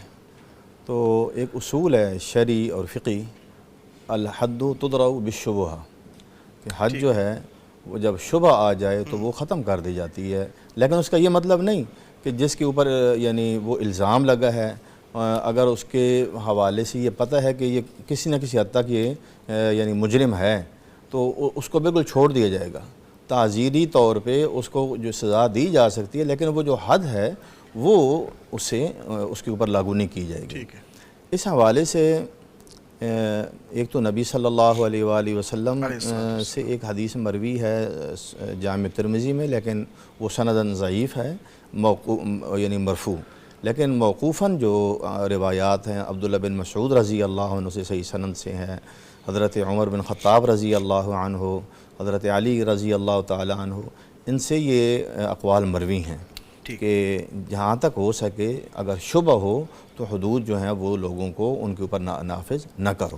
حضرت عمر رضی اللہ عنہ تو یہ فرمایا کرتے تھے لَأَنْ أُعَطِّلَ الْحُدُودَ بِالشُّبُهَاتِ أَحَبُّ إِلَيَّ مِنْ أَنْ أُقِيمَهَا بِالشُّبُهَاتِ، کہ میں شبہ کی بنا پہ حد کو معطل کر دوں، سسپینڈ کر دوں، یہ زیادہ محبوب ہے اس سے کہ میں اس کو شبہ کی بنا پہ قائم کر دوں، کیونکہ اس سے ایک انسان کی جان جو ہے وہ جا سکتی ہے شبہ کی بنا پہ۔ تو نبی صلی اللہ علیہ وسلم کے اس فرمان کو انہوں نے بنیاد بنایا تھا جو آپ نے حجۃ الوداع کے موقع پہ فرمایا کہ تمہاری جانیں، تمہارے مال، تمہاری عزتیں ایک دوسرے کے اوپر حرام ہیں۔ تو انسان کی جان کی حرمت کی بنا پہ یہ اصول بنایا گیا تھا۔ اور اسی طرح حضرت عمر رضی اللہ تعالیٰ عنہ نے جب ان کے دور خلافت میں سن 18 ہجری میں قحط پڑا جس کو عام الرمادہ کہا جاتا ہے، بہت خوفناک قحط تھا، مدینہ اور اس کے ارد گرد آبادیاں خاص طور پہ بہت متاثر ہوئیں، اور جو ارد گرد لوگ تھے وہ بھی مدینہ آ گئے، تو غلے کی بہت قلت پیدا ہو گئی۔ ظاہر بات ہے کہ مجبوری کے عالم میں جب ایک انسان کی جان پہ بنی ہو تو ممکن ہے وہ کسی کو مال چرا بھی سکتا ہے۔ تو حضرت عمر رضی اللہ تعالیٰ نے اس موقع پہ جب تک حالات سازگار نہیں ہو گئے تو ایسی اگر کسی سے کوئی جرم ہو جاتا تھا آپ نے وہ سزائیں معطل کر دی تھی۔ صحیح، لیکن کی وجہ سے اگر کسی نے چوری کر لیا تو اس کو اضطراری کیفیت تھی نا، بہت مجبوری بن گئی تھی۔ فمن اضطر غیر باغ ولا عاد اس کو تو اللہ نے معاف کیا ہے۔ تو یہ جو یعنی اصول ہے یہ تو بالکل مسلمہ اصول ہے، اس میں کوئی اختلاف نہیں ہے، اور یہ آج کل بھی رائج ہے، لیکن آج کل اس سے بہت حد تک جو ہے نا وہ غلط فائدہ اٹھایا جاتا ہے۔ وکلاء جو ہیں وہ ٹیکنیکی طور پر، جس کو اب ٹیکنیکل لوپ ہول کہتے ہیں، کہ یعنی وہ ٹیکنیکل غلطیاں نکالتے ہیں یہ پتہ ہوتے ہوئے یہ بندہ واقعی مجرم ہے، جرم بھی ثابت ہو گیا ہے، لیکن اس کو بچانے کے لیے، اور یہ عموماً جو ہے نا اس سے فائدہ ظالم کو پہنچتا ہے، مجرم کو پہنچتا ہے، مظلوم جو ہے اس کی داد رسی نہیں ہوتی، یا جو یعنی با اثر لوگ ہوتے ہیں ان کے لیے یہ جو ہے نا اصول استعمال کیے جاتے ہیں۔ تو اس لحاظ سے جب یہ بالکل پتہ ہو کہ یعنی ہم غلط فیصلہ کر رہے ہیں اور شبہ کا نام دے کے ہم جو ہے وہ مجرم کو بچا رہے ہیں تو یہ ظلم ہے۔ نبی صلی اللہ علیہ وسلم نے ایسی قاضیوں کے بارے میں فرمایا ہے جو سنن ابو داؤد کی روایت ہے، آپ نے فرمایا قاضی 3 قسم کے ہوتے ہیں، ایک جنتی ہے، 2 جہنمی ہیں۔ جنتی وہ ہے کہ جو قاضی حق کو پہچان لیتا ہے اور اس کے مطابق فیصلہ کر دیتا ہے، اور وہ قاضی جو حق کو پہچاننے کے باوجود وہ کسی کی دھڑا بندی کرتا ہے اور یا خواہش کے پیچھے چلتا ہے یا کوئی اور مفاد سامنے رکھ کے وہ حق کے مطابق فیصلہ نہیں کرتا، یا وہ قاضی جو علم ہی نہیں ہے اس کو، اور جس طرح پہلے شیخ صاحب نے فرمایا تھا کہ لا علم قاضی جو ہیں وہ بیٹھے ہوئے ہیں، تو ایسے قاضی فرمایا یہ جہنمی ہیں۔ قیامت کے دن یہ لوگ جو ہے ان کو سزا ملے گی، کیونکہ انہوں نے دنیا میں لوگوں کی جانوں سے کھیلا تھا، لوگوں کے حقوق جو ہے نا وہ غصب کیے تھے۔ ٹھیک ہے، اچھا ہم کچھ یہاں شامل کر لیتے ہیں جو ہمارے ناظرین ہیں، یوٹیوب پہ بہت سارے کمنٹس آ رہے ہیں جی، ماشاءاللہ فرما رہے ہیں، اور السلام علیکم ورحمۃ اللہ وبرکاتہ، بہت سارے جو ناظرین ہیں سلام کر رہے ہیں۔ ایک کمنٹ جو میں شامل کرنا چاہ رہا تھا، کہہ رہے ہیں عاطف صاحب دونوں شیخین سے یہ کہیں کہ ہمارے حق میں دعا کر دیں، انڈین آکوپائڈ کشمیر سے ہوں۔ تو بٹی صاحب اللہ تعالیٰ ان کی مشکلات میں آسانی فرمائے، اللہ تعالیٰ ان کو آزادی کی نعمت عطا فرمائے، اللہ اپنی رحمتوں کا معاملہ ان سے فرما دے، آمین یا رب۔ جزاک اللہ خیر۔ اچھا بٹی صاحب یہ فرمائیے گا کہ اگر کسی غیر مسلم کو یا اگر کسی مسلمان کو بچانے کے لیے کسی غیر مسلم کے اوپر الزام لگا دیا جائے تو یہ کیسا ہے؟ ہاں یہ بھی ظلم ہے۔ اچھا، اللہ کے نبی صلی اللہ علیہ وسلم کے دور کا رائج عدل و انصاف سب کے لیے ہے، اس میں نہ قومیت دیکھی جاتی ہے، نہ برادری دیکھی جاتی ہے، نہ دولت دیکھی جاتی ہے، نہ منصب، بلکہ جو کیس آ گیا اس کو پورے عدل کے ساتھ حل کیا جاتا ہے۔ تو اللہ کے نبی صلی اللہ علیہ وسلم کے دور میں ایک واقعہ ہوا کہ ایک شخص نے جو بظاہر مسلمان تھا، جو خود کو مسلمان کہتا تھا، اس نے آٹے کی ایک بوری یا ایک روایت میں ہے کہ لوہے کی زرہ چرائی، آٹے کی بوری رات کو جب وہ لے کر آتا وہ لیک تھی، وہ جدھر جدھر سے گزرتا گیا آٹا اس کی نشاندہی کرتا گیا۔ ٹھیک ہے۔ اب صبح ہوئی، جب اس کو پکڑے جانے کا خوف ہوا کہ یہ تو کھرا میرے گھر تک پہنچ گیا ہے اس نے وہ بوری ایک یہودی کے گھر میں پھینک دی، اچھا اور پھر خود ہی جا کر شکایت بھی لگا دی اچھا کہ اللہ کے نبی صلی اللہ علیہ وسلم چور فلاں ہیں، یہ دیکھیں ہمارے مسلمان بھائی کی چوری ہوئی تھی اور چور فلاں ہیں۔ اب وہ یہودی بیچارہ آ کر کہتا ہے جی میں تو اس چیز سے لا علم ہوں کہ یہ بوری کہاں سے آئی، یا وہ زرہ میرے گھر میں کیسے آئی، کہاں سے آئی۔ اب چونکہ مال اس کے گھر سے برآمد ہو رہا ہے اور جو جینون چور تھے وہ انسسٹ بھی کر رہے ہیں اللہ کے نبی کو کہ اللہ کے نبی یہی چور ہے، اس کے گھر سے برآمد ہوا ہے، تو آپ بھی ان کی چکنی چپڑی باتوں میں کچھ نہ کچھ متاثر ہو گئے، ٹھیک، کچھ نہ کچھ آپ متاثر ہو گئے، تو آپ قریب تھا کہ فیصلہ کر دیتے کہ چور یہودی ہے، اچھا قریب تھا کہ آپ ان کی باتوں کی وجہ سے فیصلہ کر دیتے، تو پھر اللہ رب العزت نے آیات اتاری کہ میرے محبوب جہاں ہم نے آپ کو فراست دی ہے، حکمت و دنائی عطا فرمائی ہے، آپ کو وحی کے ذریعے بھی تعلیمات ملتی ہیں، آپ حق کے ساتھ فیصلہ کریں، وَلَا تَقُلْ لِلْخَائِنِينَ خَصِيمًا، یہ جو خیانت کار ہیں نا، بد دیانت، ان کی حمایت نہیں کریں، بلکہ حق کے ساتھ پورے سٹینڈرڈ کے ساتھ فیصلہ فرمائیں، اور اللہ نے اوپر سے وحی کے ذریعے بتا دیا کہ چور جو ہے نا، چور میں چاہے شور اصل چور یہ ہے، صحیح، تو آپ اس یہودی کے بیچارے کے خلاف فیصلہ نہیں دیں۔ اور آخر میں اللہ تعالیٰ نے اس آیت کے آخر میں بھی فرمایا ان اللہ لا یحب من کان خوانا اثیما، بہت زیادہ بد دیانت بندہ ہو اور گناہ گار بھی ہو تو اللہ کو پسند بھی نہیں ہے، تو اے میرے محبوب آپ بھی ان کے حق میں فیصلہ نہیں دیں۔ تو اس طرح ایک یہودی جو ہے وہ اس الزام سے بچ گیا اور جو اصل چور تھے وہ پکڑے گئے۔ تو اللہ کے نبی صلی اللہ علیہ وسلم کا نظام عدل بلا تفریق سب کے لیے ہے، ہر وقت ہے، فوری ہے، اور نظر آنے والا انصاف ہے جس میں تاخیری حربے نہیں ہیں، جس طرح شیخ فرما رہے تھے، وہ خود بتاتے ہیں وکیل حضرات مجرم کو کہ تم یہ جج کے سامنے یہ کہنا تو تم بچ سکو گے۔ بٹ صاحب ماشاءاللہ آپ کی فالوورشپ بہت زیادہ ہے، فین فالوئنگ ہے، تو میں چاہوں گا آپ وکلاء حضرات کو کوئی نصیحت کریں کہ اللہ کا نام لیں، آپ مجرموں کی حمایت کرتے ہیں۔ وکیل حضرات اگر اللہ سے ڈرنے والے ہو جائیں، جب ان کو پتہ ہے کہ یہ قاتل ہے، یہ مجرم ہے، یہ چور ہے، یہ رشوت میں پکڑا گیا، یہ فراڈی ہے، اس کا کیس جھوٹا ہے، اگر وکیل حضرات اس جھوٹے کا کیس لینا بند کر دیں تو معاملہ تو ادھر ہی ختم ہو جائے، لیکن ایسا ہوتا نہیں ہے۔ جو کیس ڈبل ہو جاتا ہے، ہاں ٹرپل ہو جاتا ہے، جو مجرم ہوگا اس کا کیس ڈبل ٹرپل فیس پر لڑیں گے، اور پھر ساری توانائیاں جھوٹ بولنے پر۔ اللہ کا خوف نہیں ہے۔ اللہ کے نبی صلی اللہ علیہ وسلم یہی تو فرمایا تھا اتق اللہ حیث ما کنت، جہاں بھی ہو اللہ سے ڈرو۔ تو وکیل کو بھی ڈرنا چاہیے، پولیس افسر کو بھی ڈرنا چاہیے، اور اینڈ پر جج صاحب کو بھی اللہ سے ڈرنا چاہیے۔ شیخ صاحب ابھی حدیث بیان کر رہے تھے، یعنی 66% جج جہنمی ہیں، 33% بچنے ہیں، تو ہماری اکثریت انہی کی ہے، گونگے بولے صرف پیسے لے کر۔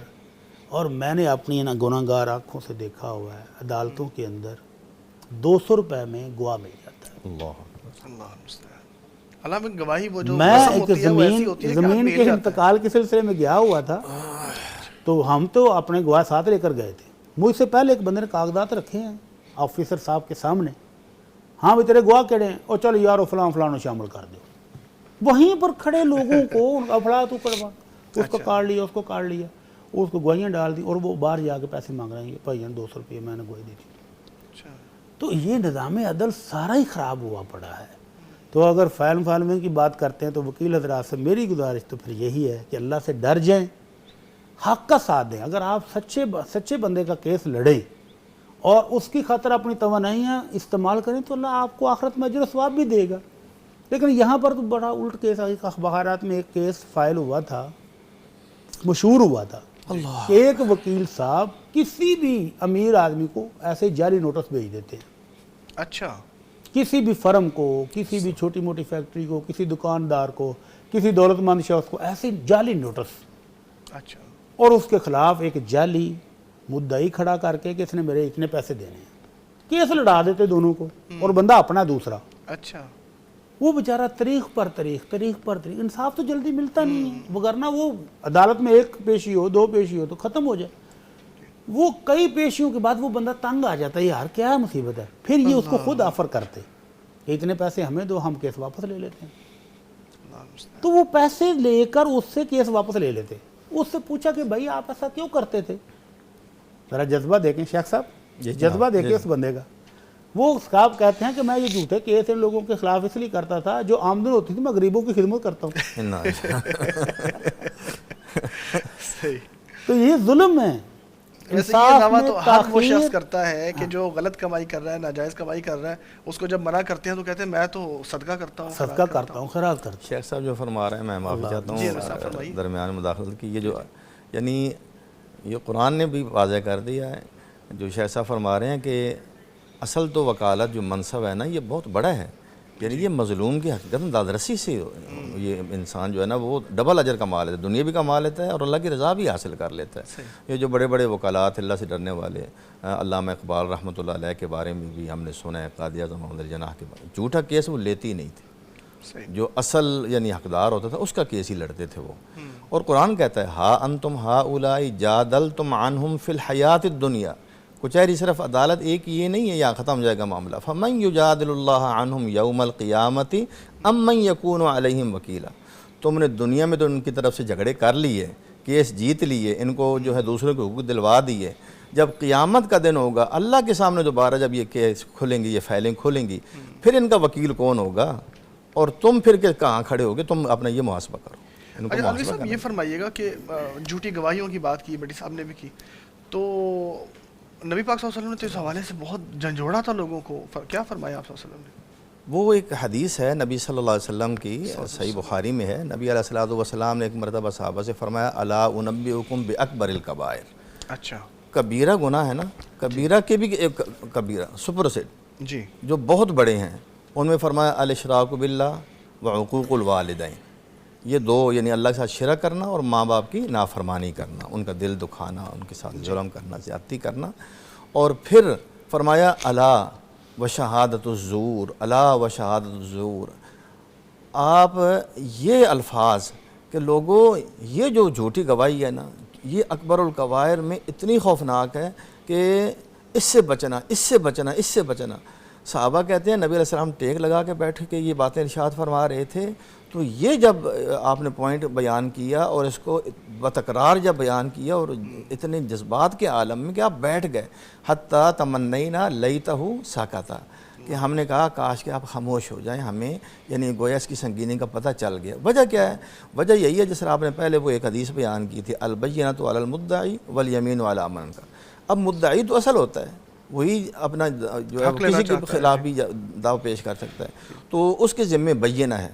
اب اگر جیسے شیخ صاحب نے مثالیں دی ہیں امر واقعی جو کچھ ہو رہا ہے، تو اگر یہ جھوٹے گواہ، قرآن تو گواہوں کے بارے میں کہتا ہے وَأَشْهِدُوا ذَوِي عَدْلٍ مِّنكُمْ، وہ تو کہتا ہے پہلے عادل ان گواہوں کو دیکھو تو صحیح، وہ کوئی پیشہ ور ہیں یا وہ واقعی اللہ سے ڈرنے والے ہیں. عادل ہو، اللہ سے ڈرنے والا ہو، اس کی گواہی جو ہے وہ قابل قبول ہوتی ہے.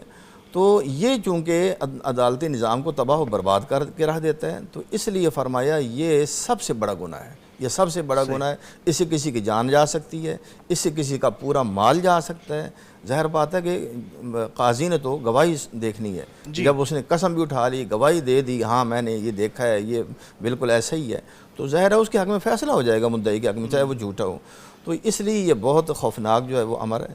اور اسی طرح رشوت یہ دوسرا ایک پہلو ہے جو عدالتی نظام کو تباہ کرتا ہے کہ رشوت ایک ایسی چیز ہے کہ جو قاضی یا جتنا عدالتی عمل ہوتا ہے ان کی آنکھوں پہ جو ہے نا وہ پٹی باندھ دیتا ہے. اور اسی طرح یہ گویا انصاف جو ہے یہ ایک بکنے والی چیز بن جاتی ہے، رشوت یہ قیمت بن جاتی ہے. تو اللہ کے نبی علیہ الصلوۃ والسلام نے فرمایا کہ اللہ کی لعنت ہوتی ہے رشوت دینے والے اور رشوت وصول کرنے والے، دونوں پہ اللہ کی لعنت ہوتی ہے. یہ اس سے بھی چونکہ نظام عدل جو ہے وہ تباہ و برباد ہوتا ہے. ایک تاخیر، جس طرح شیخ صاحب بار بار فرما رہے تھے، فوری انصاف. تو تو یہاں فوری انصاف کی کمی ہے اور اس کو لٹکایا جاتا ہے.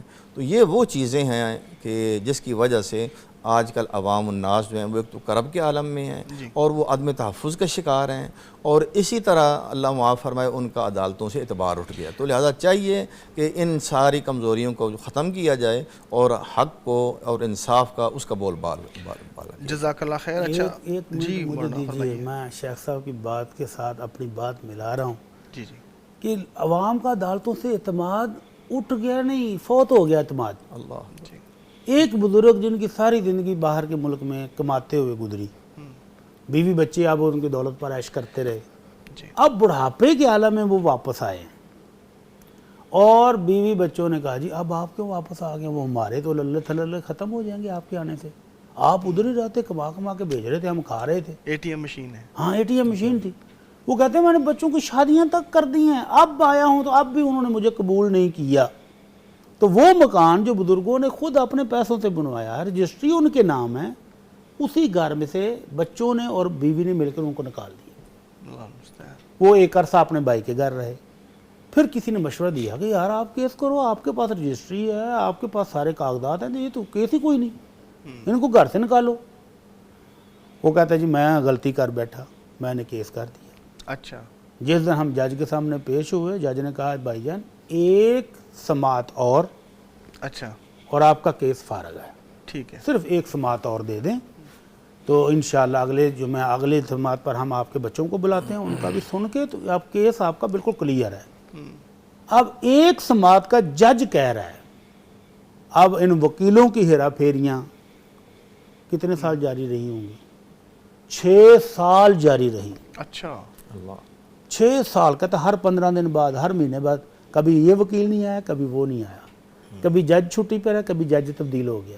6 سال کے بعد وہ کہتا ہے کہ میں نے اپنا کیس واپس لے لیا، کہ جتنے پیسے میں نے مکان پہ لگایا ہے اتنے تو میں وکیلوں کو کھلا رہا ہوں، تو میں وہی خود کھا لیتا ہوں.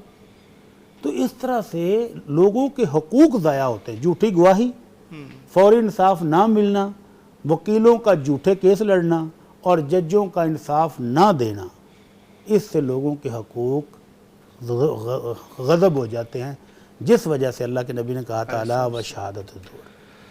تو اللہ تعالیٰ ہمارے معاشرے پر رحم فرمائے. بٹی صاحب یہ فرمائیے کہ ایسا بھی ہوتا ہے کہ کوئی وکیل جو ہے وہ بڑا معروف ہے اور اس کو قانون کا بڑا پتہ ہے، ایسے نقطے نکال لیتا ہے، یا آدمی جو ہے وہ چرب زبانی کی وجہ سے تو اس کے حق میں فیصلہ بھی ہو جاتا ہے، وہ مال لے بھی لیتا ہے، تو آپ صلی اللہ علیہ وسلم اس حوالے سے کیا فرمایا ہے؟ اللہ کے نبی صلی اللہ علیہ وسلم کے پاس بھی ظاہر لوگ اسی طرح کے آتے تھے. ایک بڑا بولا بالا سا ہے، سادہ طبیعت ہے، وہ اپنی بات کو اتنی اچھے طریقے سے پیش نہیں کر پاتا.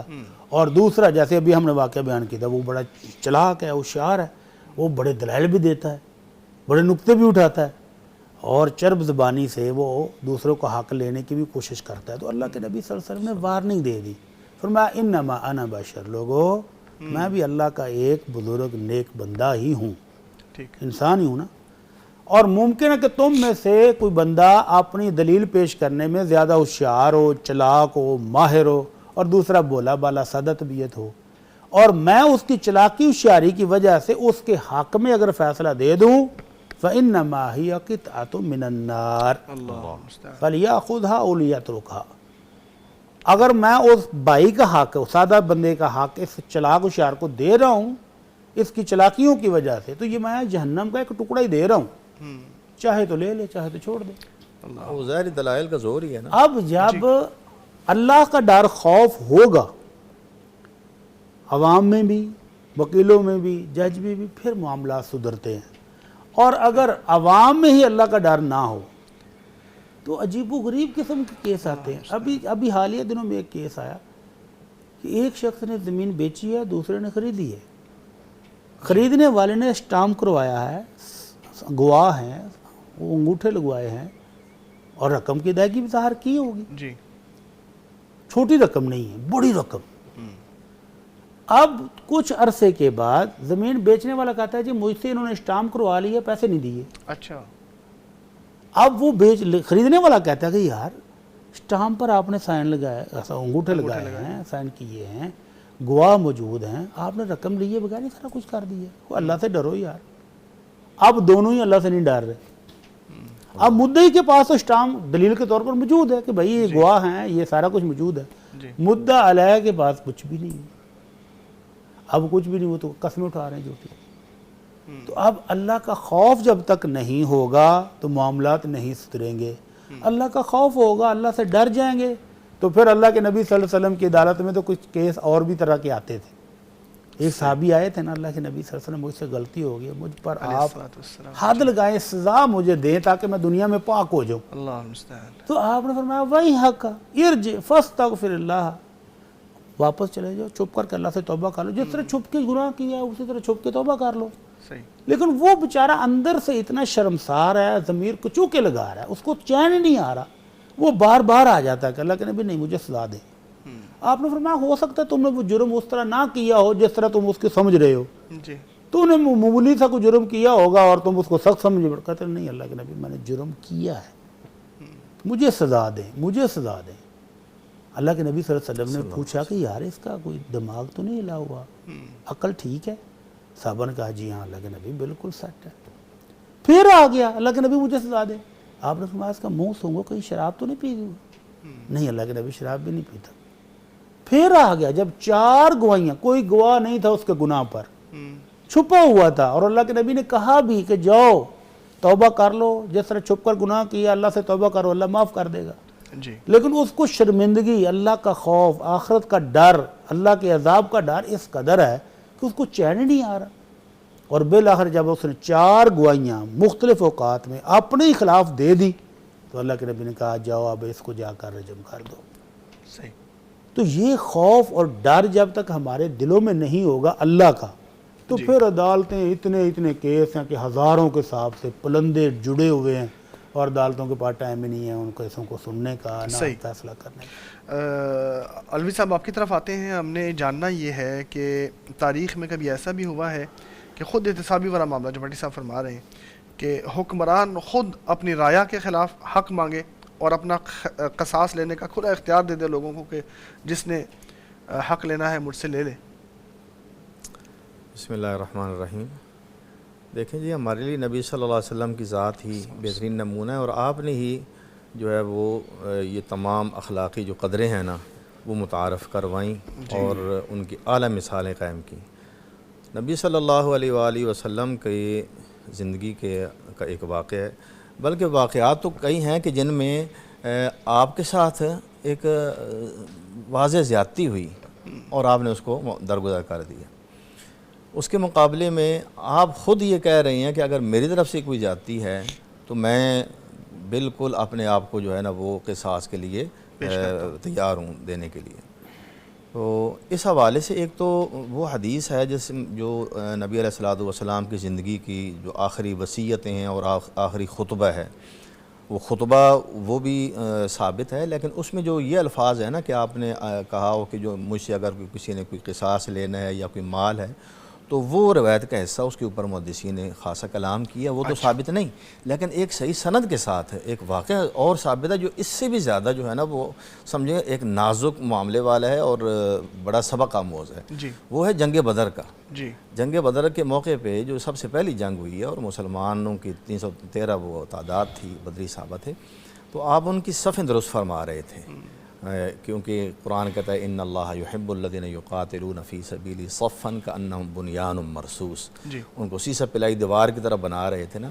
تو ایک صحابی تھے سواد بن غزیہ رضی اللہ عنہ، یہ کچھ تھوڑے سے آگے تھے، تو نبی علیہ الصلوۃ والسلام کے دست مبارک میں ایک تیر تھا، اس کے آگے وہ پر نہیں تھا کہ جیسے وہ کوئی کسی کو تیر کے آگے جو ہوتا ہے۔ جی۔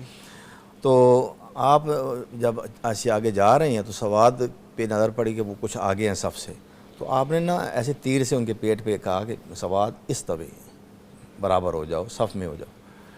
انہوں نے اس موقع پہ کہا کہ اے اللہ کے نبی آپ کے اس تیر سے نا مجھے تکلیف پہنچی ہے، تو اللہ نے آپ کو حق کے ساتھ بھیجا ہے، تو مجھے قصاص جو ہے نا اپنا لینے دیجیے۔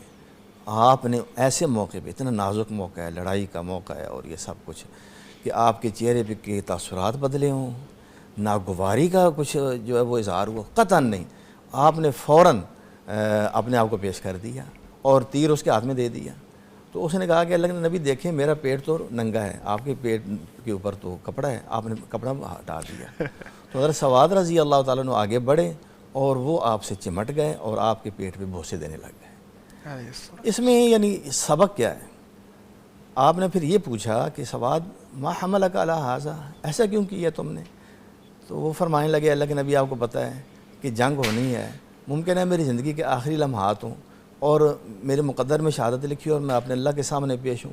اب شہادت بذات خود اللہ کے نبی کی ماتحتی میں جنگ کرتے ہوئے کتنے اعزاز کی بات ہے، لیکن ساتھ یہ بھی کہ میں یہ چاہتا تھا کہ آخری جو کام ہو وہ یہ ہو کہ میرا یہ گناہگار وجود آپ کے پاک باز جسم سے جو ہے وہ لگ جائے، چھو جائے۔ تو اس میں اب سبق یہ ہے کہ نبی صلی اللہ علیہ وسلم سے ایک صحابی کہتے ہیں کہ آپ کے اس رویے سے مجھے تکلیف ہوئی ہے، میں قصاص چاہتا ہوں۔ آپ نے فی الفور اپنے آپ کو پیش کر دیا، گویا کوئی تفریق نہیں ہے، کوئی یعنی احتساب سے قصاص سے مستثنا نہیں ہے۔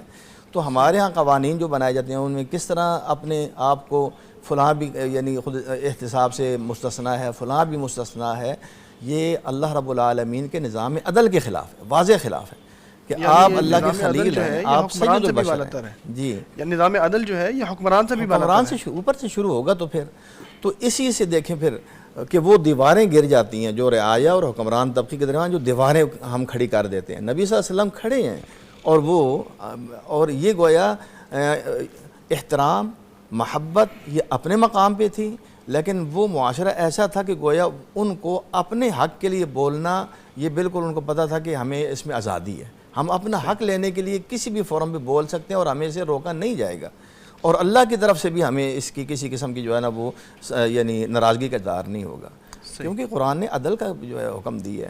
ٹھیک، ان اللہ یأمر بالعدل والاحسان وَإِذَا حَكَمْتُمْ بَيْنَ النَّاسِ أَن تَحْكُمُوا بِالْعَدْلِ، عدل کہی ہے، حتیٰ کہ یہاں تک کہا گیا لا يَجْرِمَنَّكُمْ شَنَآنُ قَوْمٍ عَلَىٰ أَلَّا تَعْدِلُوا، کسی بھی انسان یا کسی قوم سے اگر تمہاری کوئی دشمنی ہو تو یہ تمہیں بے ظلم کے اوپر نہ ابھارے، ناانصافی کے اوپر، اعدلوا هو اقرب للتقوی، عدل ہی تقوی کے قریب ہے۔ اور نبی علیہ الصلوۃ والسلام چونکہ سید الاتقیاء ہیں تو آپ عدل کیسے نہ کرتے؟ ایک موقع پہ آپ مال تقسیم کر رہے تھے اور وہ بالکل آپ عین انصاف کے ساتھ تقسیم کر رہے تھے، تالیف قلب کے لیے آپ نے کسی کو زیادہ دے دیا، تو ایک شخص کھڑا ہوا کہنے لگا اعدل یا محمد، صحیح آپ انصاف کریں، آپ نے انصاف نہیں کیا، یہ مال جو آپ دے رہے ہیں اس کو۔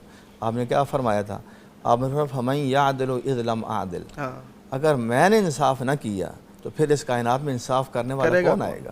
اور پھر یہ بھی کہا کہ تمہیں میرے اوپر اعتبار نہیں ہے، حالانکہ آسمان والا میرے اوپر اعتبار کرتا ہے، وَأَنَا أَمِينُ مَنْ فِي السَّمَاءِ، سبحان اللہ، تو میں اس کا امین ہوں۔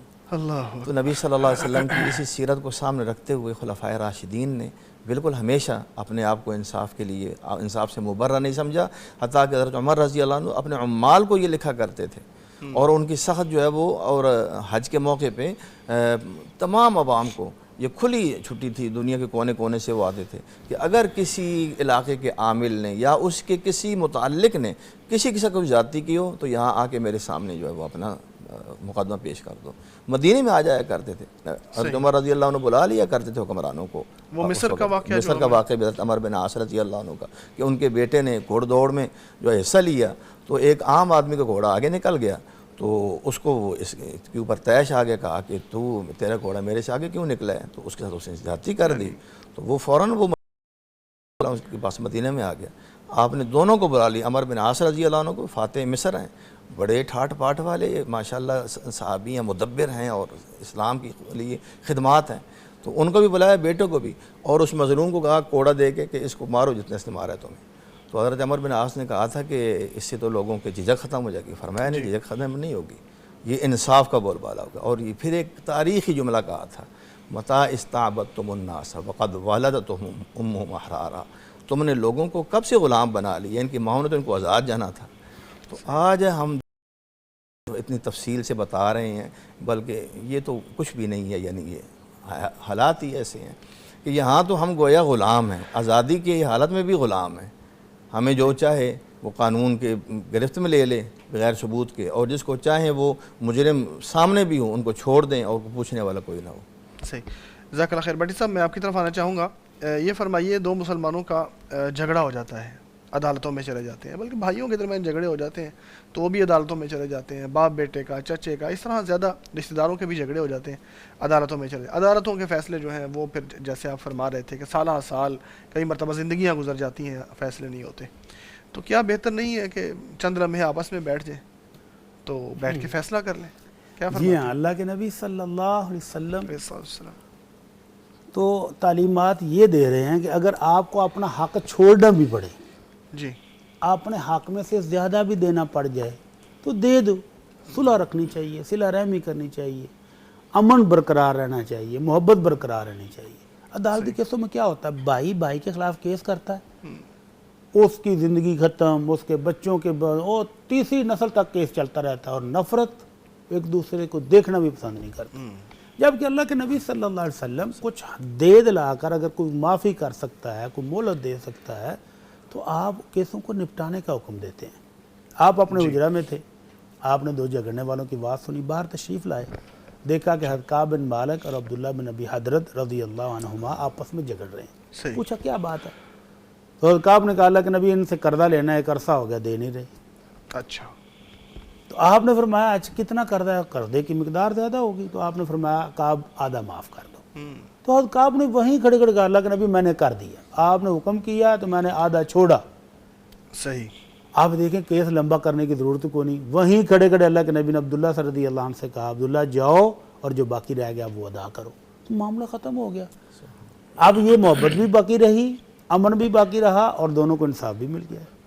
اور خود اللہ کے نبی صلی اللہ علیہ وسلم نے اپنی ذات کے بارے میں اس سے خوبصورت اور کیا چیز ہوگی کہ اللہ کے نبی صلی اللہ علیہ وسلم نے ایک شخص کو اونٹ ادارہ لیا ہوا تھا، جب اس کو واپسی کا وقت آیا، وہ لینے آیا، صحابہ سے کہا کہ جو اس کو فلاں عمر کا مثلا 3 سال کا 2 سال کا اونٹ اس کا تھا، اس کو دے دو۔ صحابہ کرام نے آ کر کہا اللہ کے نبی اس عمر کا تو اونٹ بازار میں مل نہیں رہا، دستیاب نہیں ہے۔ تو آپ نے فرمایا کوئی بات نہیں، اس سے بڑی عمر کا جو مہنگا ہے وہ دے دو، بہتر لے لو، بہتر دے دو۔ جب اس شخص کو جو بڑا بیچارہ مایوس تھا کہ مجھے میرا قرضہ پتہ نہیں واپس ملے گا کہ نہیں، اس کو بہتر عمر کا مہنگا اونٹ دیا گیا، تو وہ جاتے جاتے کہتا ہے اوفیتنی اوف اللہ بک، آپ نے میرا قرضہ بڑی اچھے طریقے سے ادا کیا، اللہ آپ کو اپنی نعمتوں سے نوازے۔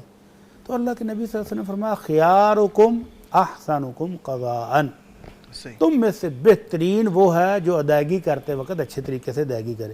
تو اگر ہم بھی یہ اصول اپنا لیں تو عدالتوں کا تو بوجھ ہی کم ہو جائے گا۔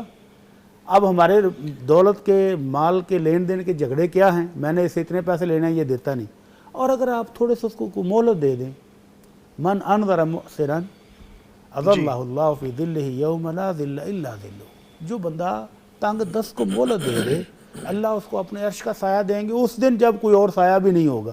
تو اگر ہم یہ مہلت دے دیں تو جھگڑے یہیں بیٹھے نپٹ سکتے ہیں، اگر تھوڑا سا معاف کر جو ہمارے ہاں ایسا بھی ہوتا ہے کئی مرتبہ کہ ہر علاقے کا، ہر فیملی کا کوئی بڑا ایسا فرد ہوتا ہے جس کے اوپر سب کا اعتماد ہوتا ہے، وڈیرا یا بزرگ آدمی، تو عدالتوں میں جانے سے پہلے ہمیں کیا یہ نہیں چاہیے کہ ہم ایسے لوگوں کے امام مسجد کی طرف رجوع کر لیں؟ اب مسئلہ یہ ہو گیا ہے کہ ہم اللہ سے نہیں ڈرتے، اللہ سے جب نہیں ڈرتے تو لوگوں کا احترام بھی ہمارے دلوں میں نہیں رہ گیا۔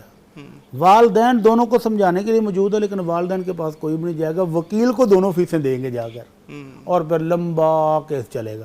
ہو سکتا ہے کہ جتنے پیسوں کا کیس تھا اس سے ڈبل ٹرپل کہیں خرچ ہو چکا ہو،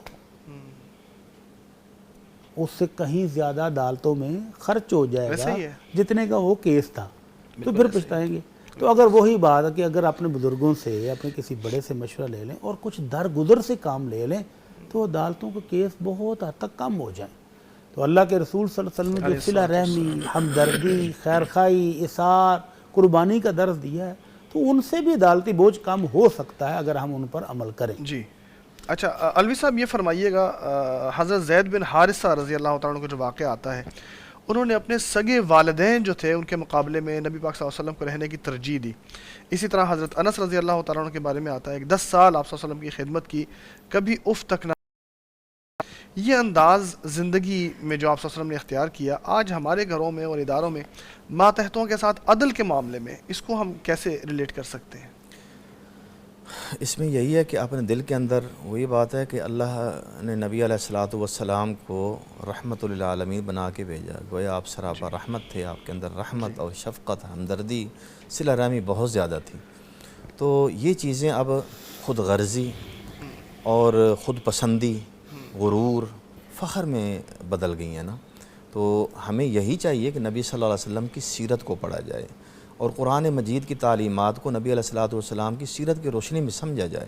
جیسا شیخ صاحب فرما رہے ہیں کہ اللہ نے ہر موقع پہ یہی کہا ہے واتقوا اللہ، اور اللہ کے نبی علیہ السلام نے بھی جب ایک صحابی آئے تھے کہ انہوں نے ایک بچے کو غلام دینا چاہا اپنی بیوی کے کہنے پر اور دوسرے بیٹوں کا دھیان نہیں کیا اور نبی علیہ السلام کو گواہ بنانے کے لیے آپ کے سامنے آ کے یہ بات کی، تو آپ نے فرمایا کہ آپ نے باقی بچوں کو بھی یہ دی ہے؟ تو کہا نہیں، بلکہ انہیں کو دے رہا ہوں۔ تو آپ نے فرمایا دو لفظ تھے، ایک تو یہ کہا کہ اتقوا اللہ واعدلوا بین اولادکم، اور دوسرا یہ کہا کہ میں ظلم کے اوپر گواہ نہیں بنتا۔ تو یعنی گویا یہ چیز ہے کہ ایک تو اللہ کا ڈر ہمارے اندر جو ہے وہ ختم ہو گیا ہے، اور اس کے لیے ضروری ہے کہ ہم قرآن کی تلاوت کریں اور نبی علیہ الصلوۃ والسلام کی سیرت اور اسلاف کی سیرت پڑھیں۔ اور دوسرا یہ کہ ہم اپنے اندر جو ہمارے بڑائی کے بت ہیں نا اور خود غرضی، اس کو نکال دیں۔ ہم اپنے اندر رحمت کا مادہ پیدا کریں، کیونکہ اللہ رحمان و رحیم اسی وقت ہمارے اوپر مہربان ہوں گے جب ہم خود اللہ کی مخلوق کے لیے مہربان ہوں گے۔ اب یہ جو باتیں ہو رہی ہیں، آپ فرما رہے تھے کہ یعنی آپس میں کیوں نہیں ہم معاملات طے کر لیتے، تو اس کی وجہ یہی ہے نا کہ ایک دوسرے کے اوپر اعتماد نہیں ہے، حتیٰ کہ جو بڑے ہیں وہ چھوٹوں کے مسائل میں اپنی اولاد میں بھی آنے سے ڈرتے ہیں کہ گویا میں نے اگر حق بات کر دی تو حق کو حق نہیں سمجھا جائے گا، یہی کہا جائے گا یہ طرفداری کی گئی ہے۔ تو اس لیے یعنی ضروری یہی ہے کہ نبی صلی اللہ علیہ وسلم کی صفات کو اپنایا جائے۔ جیسے اللہ آپ کا بھلا کریں، ایک یہودی آئے زید بن سعنہ، ان کے حوالے سے ایک واقعہ ہے کہ نبی علیہ الصلوۃ والسلام نے ان سے ادھار میں کوئی کھجوریں لی تھیں کچھ وسق، تو مدت جو ہے جو طے ہوئی تھی ابھی اس میں 3 دن باقی تھے، تو 3 دن پہلے ہی وہ اس وقت اللہ کا بندہ آیا جب لوگوں کا ہجوم تھا، جہاں ایک انسان سے اگر بات ایسی کی جائے کسی صاحب رتبہ سے تو اس کے مشتعل ہونے کا بھی اندیشہ ہوتا ہے۔ اس نے وہ ساری چیزیں دیکھی، مد نظر رکھی۔ آپ ادھر نماز پڑھا کے فارغ ہوئے، مسجد کھچا کھچ بھری ہوئی ہے، صحابہ کرام بیٹھے ہوئے ہیں، اور اس نے آ کے کہا کہ اے محمد صلی اللہ علیہ وسلم میرا حق مجھے دیں، اور تم جو عبد المطلب کی اولاد ہو وہ ٹال مٹول کرنے میں بڑے ماہر ہو، نعوذ باللہ، اس طرح کہہ دیا۔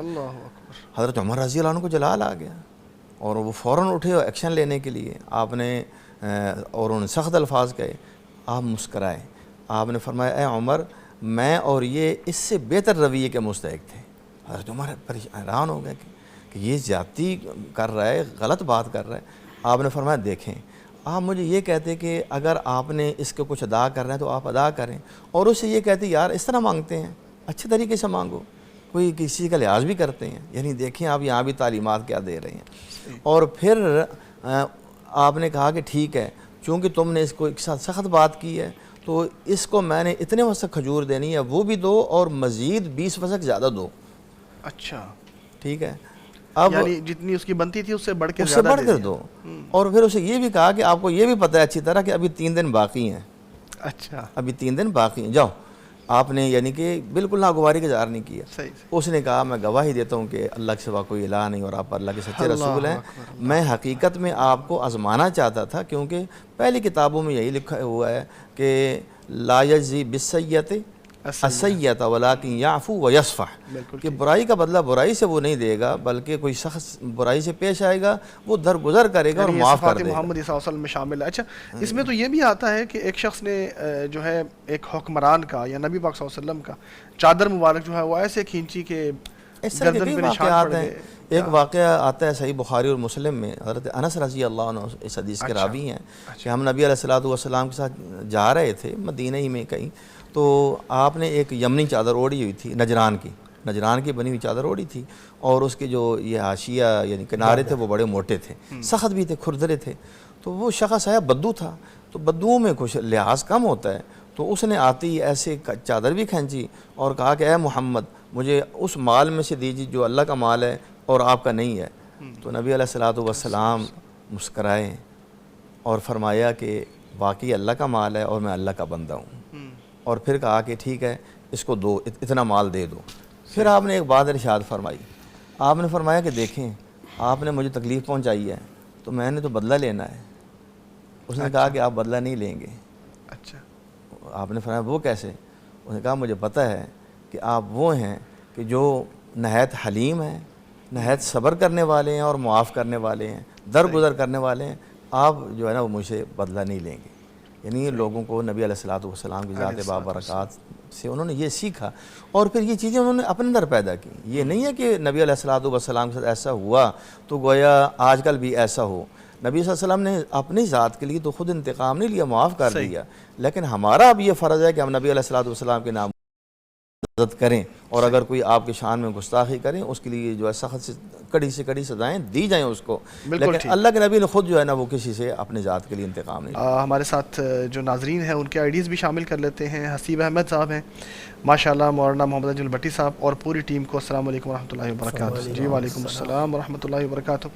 فری حج و عمرہ بھی فرماتے ہیں جی السلام علیکم to all of you and the team.